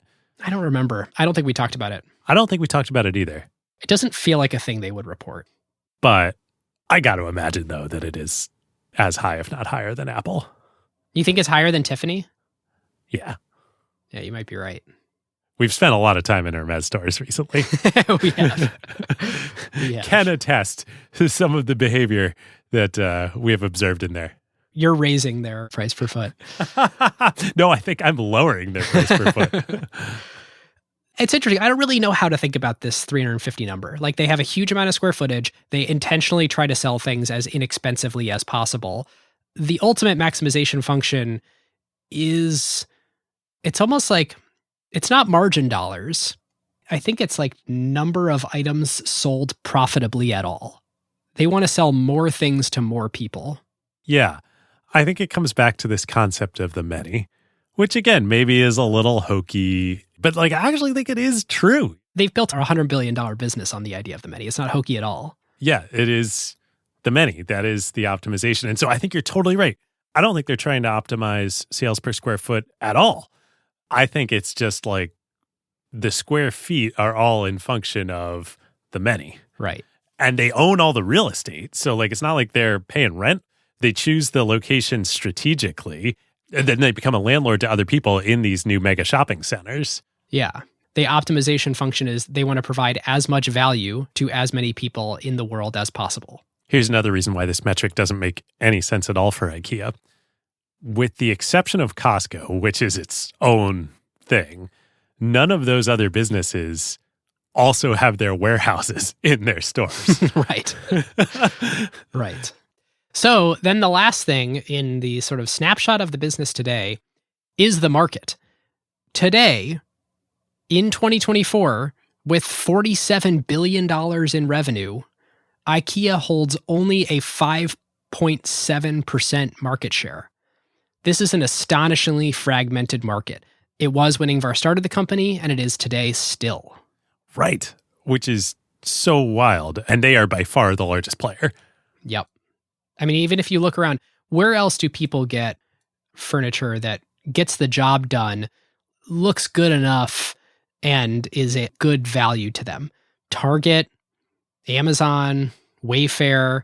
But then you start to get quickly into like more expensive CB2, Pottery Barn. I mean, I get Walmart sells furniture, but... Oh, yeah. I've been chomping at the bit all episode to talk about this. This is like the craziest thing to me about this whole story. IKEA has proved beyond a shadow of a doubt that furniture and home furnishings is an extremely large, extremely global, very attractive market. 1. 2, IKEA and a whole set of other retail companies, Costco probably being foremost among them, have also shown that becoming a scale global player in a consumer market is a good position to be in. IKEA has no competitors in the Venn diagram of those two things. They are the only globally scaled furniture and home furnishings company. That's crazy. Yeah. Okay, so I'm foreshadowing power. As we move into analysis here, power is going to be our next thing we examine. But just to name it, this company is scale economies. And so now that they have reached escape velocity, like they're through the takeoff phase in Hamilton's parlance, you can't compete directly with them because there's no chance that you could beat them on price or on quality for price. So it's almost like if there was going to be an IKEA competitor, they would have needed to start 50 to 80 years ago, a direct IKEA competitor. So the most credible way to compete with them is doing something different. I mean, probably the best competitive strategy is Wayfair, something that's born on the internet that does something with a completely different cost structure than they're capable of. Wayfair is not a high margin business, but they have built the whole business around the idea that they sell online, whereas IKEA needs to figure out how to do that. Which, as we've talked about, e-commerce is a challenge for Yes. IKEA. If you make it your strength, yes. But you really got to squint today to see Wayfair becoming a global business on the scale of IKEA. Wayfair is a $5 billion market cap company. Yeah. Long way to go. Now, it's interesting, as I was saying, that part of the reason I'm thinking, like, that's so crazy. But you're right. Like, let's think through, how would you actually compete with IKEA if you wanted to build a globally scaled furniture brand? Well, an obvious one that pops out to me is, okay, give the low and low medium ends to IKEA and then compete at the top end, like Restoration Hardware is doing. The issue with that, though, about going global is that tastes at the high end are way more heterogeneous and fragmented, especially across geography, Yep. than they are at the middle and low ends. Yep. That's a great point. You can't have a narrow product range. Yep. So you have a more expensive overhead in producing a wide variety of SKUs. Yep. Probably the most credible competitor from my perspective, with me as a customer, is Target. Yep. I probably would look at Target.com and see if there are, because they partner with all these designers. They have like a reasonable sense of taste. It's not like high-end furniture and never will be, and it's not the best designs, but it's like, okay, this is going to get the job done for a commodity thing in my house. They don't just sell furniture, but, Target's a $70 billion company. I don't think it's global in the way that IKEA is. Again, it's like, to your point, competing on just furniture and competing at global scale, that's tough nut to crack. Yep.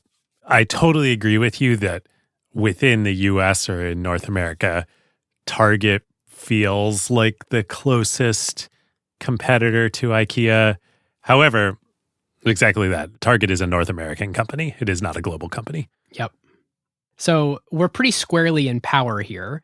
Normally, when we try to assess power, we say, what is it that enables the business to achieve persistent differential returns, or put another way, be more profitable than their closest competitor and do so sustainably? We're asking a slightly different question here, which is, what enables this business to own this market? To almost uniquely exist. Yeah. Yeah, when no one else is really competing with them directly, or at least competing with them across everything they do. Yeah. I'm trying to think if we've encountered a business like this before. You would have to counterposition them because no one else can outscale economies them. Maybe Amazon would be the most credible because they have the scale if they were to make a real run at it. I assume there's an Amazon Basics line of furniture. Yep. Amazon definitely has furniture. There's not switching costs from a customer perspective. It's funny. I'm thinking through that now. Like, yes, Amazon definitely has furniture. Amazon is more or less global, more so every day. But there's a supply side scale economies moat here for IKEA, which is how on earth, if you're Amazon, even if you're just a retailer, you're not designing or sourcing any of this furniture yourself, how on earth are you going to do the logistics around the world in the way that IKEA does? Right. Not to mention, at this point, IKEA, I think 10% of their furniture is actually made in-house at IKEA. They own their own manufacturer. Yes. And specifically, they own their own manufacturing for their highest volume and most strategic products, for the hot dog products. Yeah. Normally, when we do a power analysis, we're like looking at the competitors. Yeah, there's nobody to look at here. Right. I guess we should assess it versus Target in North America. And I think it really is just local competitors in any given market. right. They're not in the same segment as Williams-Sonoma or Restoration Hardware, any of these other furniture companies. Who, by the way, also are not global. Yeah. Ultimately, it's scale economies. Everything about this is the same scale economies as Costco. They take every dollar that they're not shipping up to the foundation, one of the two foundations, and they're not using to try to figure out e-commerce, and they try to deploy it in how do we further increase our fixed cost base to reduce variable costs? Like, what are the ways in which we can design it better or manufacture it better or invest in another factory or something to reduce the price for customers over time? Yep. And I think that really is the only one that matters. I was tempted to say, like, oh, brand's important here too. And like, yeah, the IKEA brand, great. But compared to scale economies. Well, and the definition of branding is that you're willing to pay more for it because it's from that brand. Right. The definition of the IKEA brand It's always is cheaper. you're paying less. Yeah. Right. So, right. It's scale economies. It should be cheaper every time because of scale economies. Yep. That's it. And the interesting thing is, cash really isn't the constraint. This is a lot like the big tech companies. It's kind of like what we were talking about with Meta. They have way more cash than they could ever strategically deploy. And so the way for them to obtain more power is just grow even more, but they're already using their cash maximally to the extent that they can grow without ruining some part of the business. And so time is kind of their constraint because time needs to march on in order for them to grow at whatever the rate they feel they can optimally. Which also kind of comes back to their wackadoo crazy structure that Ingvar set up. Right. To make it as durable as possible. You know, there's a method to his madness here. Yep. Time is arguably the thing that the company is most optimized for. Yep. So one question I have for you right before we move to Playbook is, what is IKEA? Is it primarily a store, like a retailer or merchant, or is it a furniture brand that happens to have vertically integrated stores? Like, I always thought about it as like, oh, it's kind of Costco-esque because they're in locations kind of like Costco, and in some ways their business model and their obsession with thin margins and serving many people in high volume is Costco-esque. But they're not a merchant, really. I think they're a merchant at heart, and Ingvar was a merchant at heart in the same way that Sam Walton and Jim Senegal and Saul Price and Jeff Bezos were and are. It's the whole P.T. Barnum aspect that we were talking about with the early days. It's the showroom. Right. Shop the competition, incorporate their best ideas. Yep. That was the ethos. And I think also that's where this focus on value for the many, it's a very merchant retail-y type idea. You're right. But the way that it actually manifests is this vertically integrated furniture and homewares brand that happens to have a really great experience for you to go and buy their products. Yes. Which is funny. Most merchants that are vertically integrated are focused on higher margins. They are not. That's an interesting point. Like Apple. This is the way in which IKEA is a lot like Apple. An Apple store sells Apple products and a few other things. An IKEA store sells IKEA products and a few other things. But IKEA is focused on minimizing margins and Apple is focused on maximizing margins. Yes. Super interesting. Okay, Playbook. We've talked about some of this already, but just to underscore, this crazy corporate structure basically only helps them. When I was first digging into it, I was like, oh, this is going to have lots of trade-offs and pros and cons. I mean, in the way that it helps them, it minimizes taxes, protects them from takeovers, ensures their durability. They have the benefits of being a nonprofit corporation. There's no shareholders to appease, which enables longer-term thinking. They're protected from transitions of government power. You know, the tax savings, the European Parliament Green Party estimated that they saved $1 billion in taxes between 2009 and 2014 alone. There's all these benefits. Not to mention it neutralized what probably was realistically the biggest risk to the business, which was now or future family squabbles in generations to come. That's just off the table. Absolutely. The only way in which it hurts them is access to capital, but they don't need money. Right. I mean, can you come up with another way that the corporate structure is a con? I mean, it's a con for society, I guess. It deprives people from the tax dollars that they would have to pay otherwise. Or the participation as a index fund holder or equity holder in like the building of this business. Right. Oh, that's true. But yeah, I mean, that's kind of where my mind was going of like, well, maybe there's some like reputational hit to the company by having this crazy structure. And for a long time, people believed it was, you know, tax dodge, which it may also be. But at the end of the day, with IKEA's customer base, like it doesn't matter. Nobody knows or cares about that. It's kind of true. Imagine they're 10 times more successful and they are worth $1 trillion. Well, it's a real shame that the public is deprived from being an owner of all that value creation. Right. Yeah, fascinating. The other big Playbook theme here is all of this is basically only possible because Ingvar built a business by reinvesting solely the business's own cash flows. All this other stuff kind of does rely on that. If there had been external capital and thus de facto external stakeholders, even if it was debt capital along the way. It's hard to imagine history playing out like this. Right. Costco managed to make it work, even though they raised a bunch of money. Yep, but they're not structured like this. Right. But they can make a lot of the same sort of long-term thinking decisions. And in fact, Costco even runs on thinner margins. IKEA's gross margins are like mid 30%, and Costco's are 13%. Yep.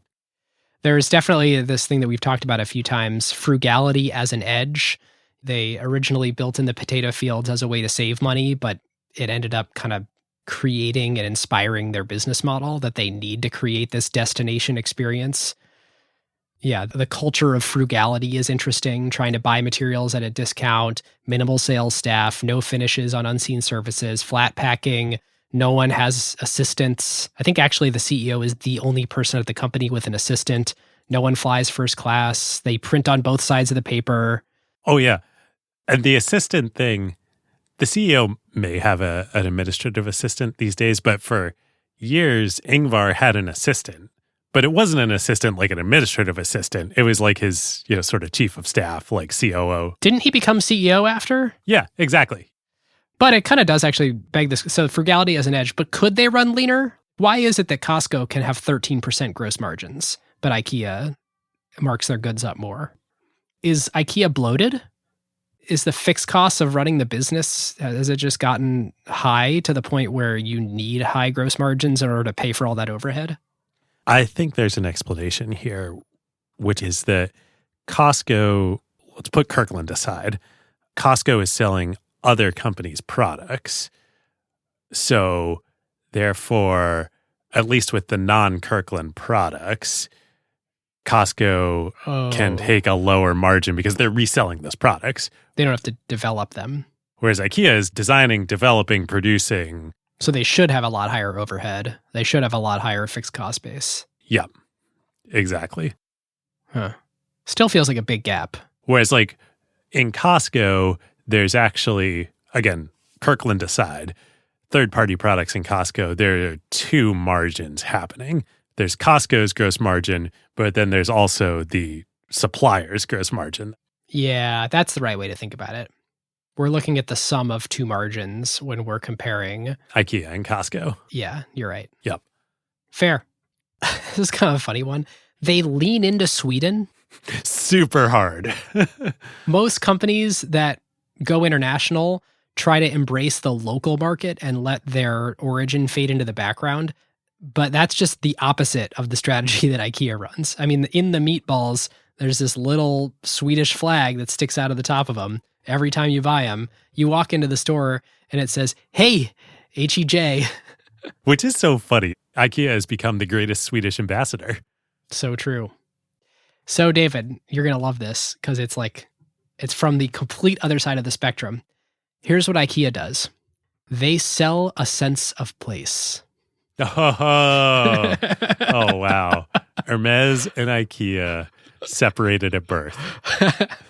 There we go. There we go. For listeners that haven't listened to LVMH and Hermes episodes, this borrows from the luxury playbook. And luxury companies sell a sense of place and mark their goods up 10 to 13x on the cost of materials for that sense of place. And IKEA does the complete opposite. Ben, you got a mic drop there. We should just end the season right there. It's not going to get any better than that. No, it is not. IKEA sells a sense of place. Amazing. Amazing. I do have one more, which is not nearly as poetic, but I'll just finish my section off. They have a very contrarian view on working capital.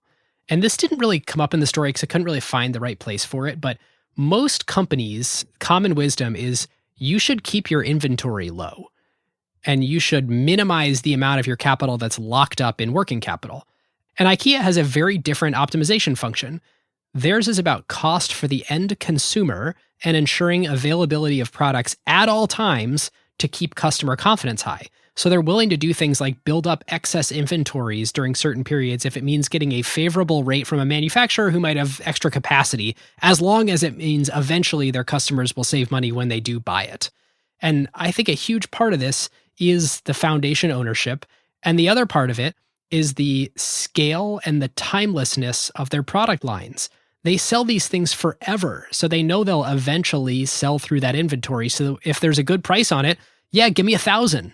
Sure. The Billy bookcase is never going out of style. Right. Honestly, if I describe a Billy bookcase to you, there's not a simpler way I could describe it. It is straight lines with no facade. The simplest bookcase that you could draw on a piece of paper, that's the Billy bookcase. That's the lac shelf. That's the lac table. So in their reporting, you kind of dig into it. You see pretty high levels of working capital tied up, but they just don't care. Capital is not a problem. They can't deploy the capital that they have, and so they may as well use it strategically. And the other benefit that dovetails out of this is they get to be really, really supplier friendly. They can do things like net 30 terms when the rest of the industry is on net 60 or net 90 because they're just not cash constrained. So they sort of invest in the relationship with their manufacturers. And that's why they have, what is it now, 1,600 suppliers, 55 countries, and the average supplier relationship is 11 years long. Yep. To pick up on that point, I was just thinking about what is my biggest complaint about IKEA, and as a customer over several decades of my life, when have I been most frustrated with the company? It's when I go to the store and they don't have what I want in stock. And I'm sure they know this too. That is my number one biggest complaint, biggest negative experience I would ever have as an IKEA customer. So like, yeah, tying up more working capital and inventory for the sake of the value to the customer, very worthwhile investment. Yep. Okay, one more I wanted to add on this same vein that similarly didn't have the right place to put it in the story is their supply chain and just how really, really smart and strategic. Oh yeah, didn't you read a whole book? Yep. There was like 3 or 4 books that we read, but you read a whole book on their supply chain. Yes. So there's a book called Strategic Outsourcing and Category Management, Lessons Learned at IKEA by Magnus Carlsen. And Magnus was a senior executive in IKEA supply chain for 25 years. This book is awesome. This is like the luxury strategy for supply chain. I haven't read that many supply chain sort of business school textbooks. But you hadn't read that many luxury books before either. I hadn't read that many luxury books either. I can vouch this thing is amazing. If you are at all interested, either for like your own edification or if it's relevant to your business in supply chain, like buy and read this book. It is so good. And it talks a lot about how they like became more and more strategic in their supply chain and specifically their sourcing over time at IKEA. And it's the kind of stuff you talked about of like, hey, you would think ordinarily we want to squeeze our suppliers on terms. But actually, what we really care about is continuity of supply, depth of a relationship with these manufacturers. Let's do the opposite and embrace them. That was sort of like one level. And then the next big transformation is when they stopped thinking about sourcing and supply chain in terms of individual products and moved instead to like product packages, suites of products, and then whole categories.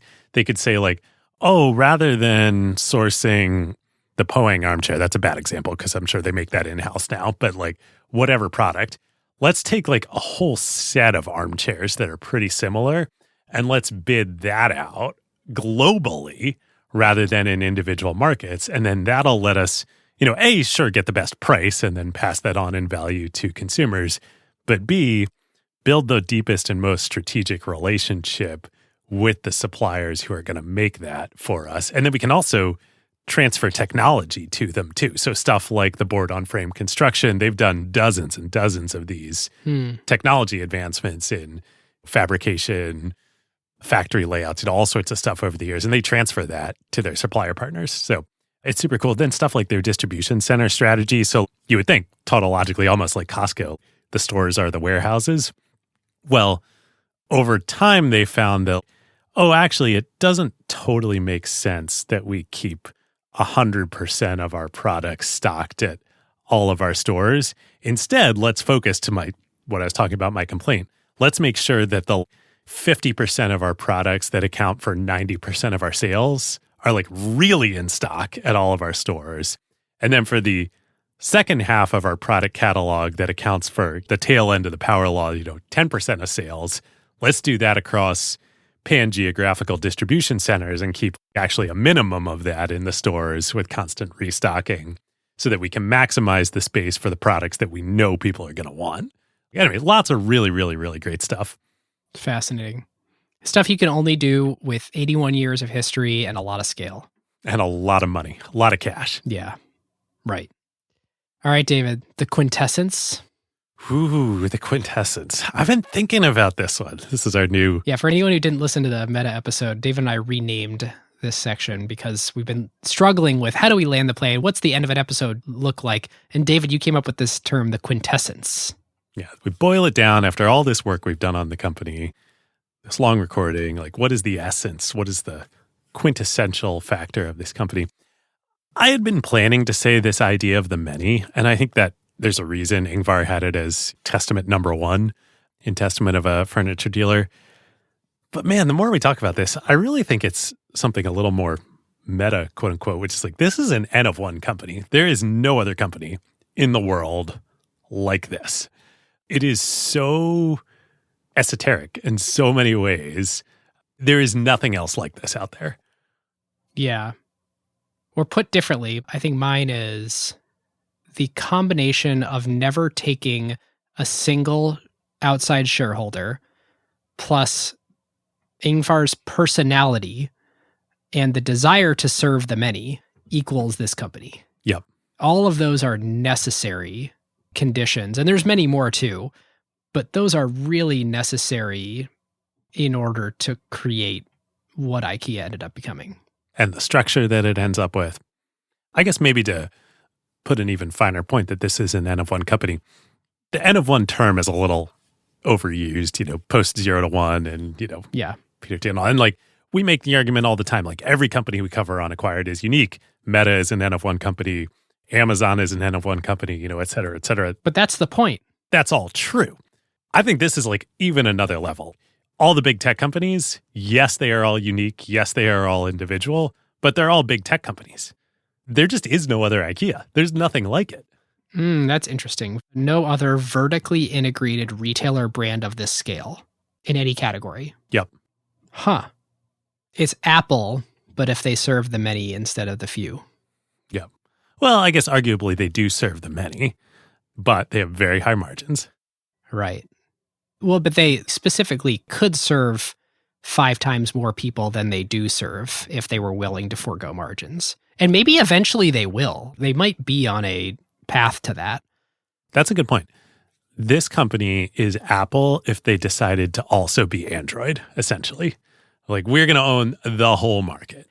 It seems like your definition is a brand that is vertically integrated, that is at $50 billion a year scale and serves philosophically the many. Yep. In some ways, that's what Tesla is aiming to be. I mean, these are not high margin cars. They're sold at the price where they can be the best selling car in America. It's hard to compete globally on EVs since the US and China are becoming pretty fragmented ecosystems. Yep. But everything about Tesla is rate manufacturing, drive prices as low as you can, vertically integrate. They don't sell through anyone else. There's no channel. There's no middlemen. Yeah. But like a brand of consumer good that is vertically integrated and sold at low margin to the many. Globally, yeah. I'm just having a really tough time thinking about it. Like, I could think of retailers for sure. Yeah. Super fascinating. All right. We have reached it. The quintessence of IKEA. Yes, I think so. I'm so glad we did this company. It was in many ways sort of off the wall. It's like this private, weird structure. Nobody can invest in it. Totally. And I will tell you, like, for there's some reason I'm just like not as fired up about it as compared to a Costco or an Hermes. But like, you study it, it's really interesting. And it totally is N of 1. Yep. I think the future to me is like not quite as clear as some of these other companies. I think there's like certainly a lot of question marks around what do they look like in an e-commerce world, in a world that's shifting to urbanization, and a world where they're now a big company. Yep. What are they going to do with all this cash, et cetera, et cetera? Right. That's the reason watching them is going to be fun over the next decade or two. Yep. All right. Carve Outs. All right. I've got 2. One is a show on Netflix called Detroiters. I think a previous carve out of mine was the show I Think You Should Leave with Tim Robinson. This is his first show with his buddy, who's sort of I think he's like a co-producer. He appears in I Think You Should Leave also. It's a little bit more story-driven and less skit-driven than I Think You Should Leave, but it's like totally the same Tim Robinson sense of humor. It has me like dying laughing. So I highly recommend Detroiters. The second one, I have a device. I just recently bought the new super thin 11-inch iPad Pro. Oh, how is it? It is awesome. Oh, I've been eyeing. It's so sexy. There's something like really amazing about the ProMotion scrolling on a big screen where when I'm just sitting there and it feels impossibly thin. I mean, I know that's a marketing slogan, but like you feel it in your hands and you're like, how is there an all-day battery life in this? And the screen is much more enjoyable to sit and read things on there than looking at my computer. In fact, in particular, for each of these episodes now, I read the Worldly Partners research on the company we're covering from friend of the show, Arvind. And I was able to read the whole thing, take it in a much more like enjoyable way when reading it on the iPad versus sitting on my computer scrolling. Like it's just, it feels really good. And by the way, we'll link to that research in the show notes for anyone who wants to go read 50 to 100 pages analyzing in a very structured way the business of IKEA. Listen to 4 hours and then read another 50 to 100 pages. But yeah, I love it. This iPad is like so great. I'm so tempted. Because, we both have the iPad minis that we got for when we do things live with guests. Yeah, this is too big to use on stage. Oh no, I was going to say the iPad minis suck. And the thing that's worst about them is the screen. It's awful. Apple doesn't love it at all. Yeah. Yeah, like they really suck. It's a terrible product. We need it for that specific use case. And it was fine when it came out, but it just feels like the leftover parts bin now. I almost bought the new one and I'm like, it's the same screen. It's like last year's dead end processor from the iPhones. It's just a weird Franken device. The size is very compelling. I wish it had the iPad Pro's screen. I wish it was thin. It doesn't have to be thin, but like try. I wish it had a new processor. I don't know. It's a bummer. They don't care, and it's clear. Yeah, they don't care. I don't even know why they make it. But I mean, I'm glad they do because we can use it for our use case. But like, right. Yeah. Anyway. All right. I also have 2 carve outs. My first one is a recarve out, admittedly, but I've been enjoying so much this season the QB School. I thought that was where you're going. Man, it is so awesome to have the QB School specifically, but stuff like this on YouTube where, for folks who don't know, this is a YouTube channel called the QB School. JT O'Sullivan, who was a journeyman NFL quarterback for a decade, he breaks down film of quarterback performances every week, like breaks down the actual film from the whole, as they would do it in a NFL quarterback's room, or like the all 22 quote unquote camera angle where you see all 22 players on the field as opposed to what you see when you're watching highlights or watching a game. When I first started watching and I had it as my carve out the first time, I was like, oh, it's just cool to see this. Like, I don't understand 90% of what he's talking about. I now understand a lot more. And it's so awesome that consumers, like I'm never going to play football again and certainly never going to play in the NFL, but being able to appreciate and understand what quarterbacks are doing and what teams are doing and players are doing at this professional level just increases my enjoyment so much more. And especially this season when there's so many quarterback narratives going on. I don't even listen to the talking heads anymore talk about XY, Anthony Richardson or Bryce Young or whatever, because like even if those talking heads were NFL players and they know what's happening, they need to dumb it down for the mass audience. I'd rather just watch the film with JT. Oh, dude, I feel like that with Tom Brady. He just like sits there in silence because whatever is going on in his head is not at the right level for what needs to be said. And it's like, I want to know what's going on in your head. Yep. Anyway, really enjoying it. It's been great this season. And then my second carve out, another sports media related one, was, did you watch Ice Cube's performance during the World Series at the Dodgers game? I did not. Oh man, it was so good. I mean, I'm a Giants fan, so it sort of pains me to say this, but so Ice Cube, I think it was game 2 of the World Series at Dodger Stadium, performed at the start of the game, and he just walks out from the center field fence and then performs 2 songs, raps 2 songs while walking to home plate. It's just him and a cameraman. Whoa. And like, I mean, you and I now have like performed in an arena and we know what that is like. And one person, Ice Cube, with no backing vocals, live on a mic, walking the length of a baseball field up to home plate and just holding the stadium in the palm of his hands. It's like one of the most incredible performances I've ever seen. All right, I gotta watch it. In broad daylight. Yeah, it's awesome. Ice Cube. Ice Cube. Well, listeners, thank you so much for going on this journey with us. We want to give 3 special thank yous to Jim Senegal, the co-founder and former CEO of Costco, for his chat about IKEA as we were doing the research, to Bjorn Bailey, the former president of IKEA US, and to Lars Johan Jarnheimer, who is the chairman of the board of Inca Group. Is that right, David? Or I guess it's the IKEA Group within Inca. Yes, I think that's right.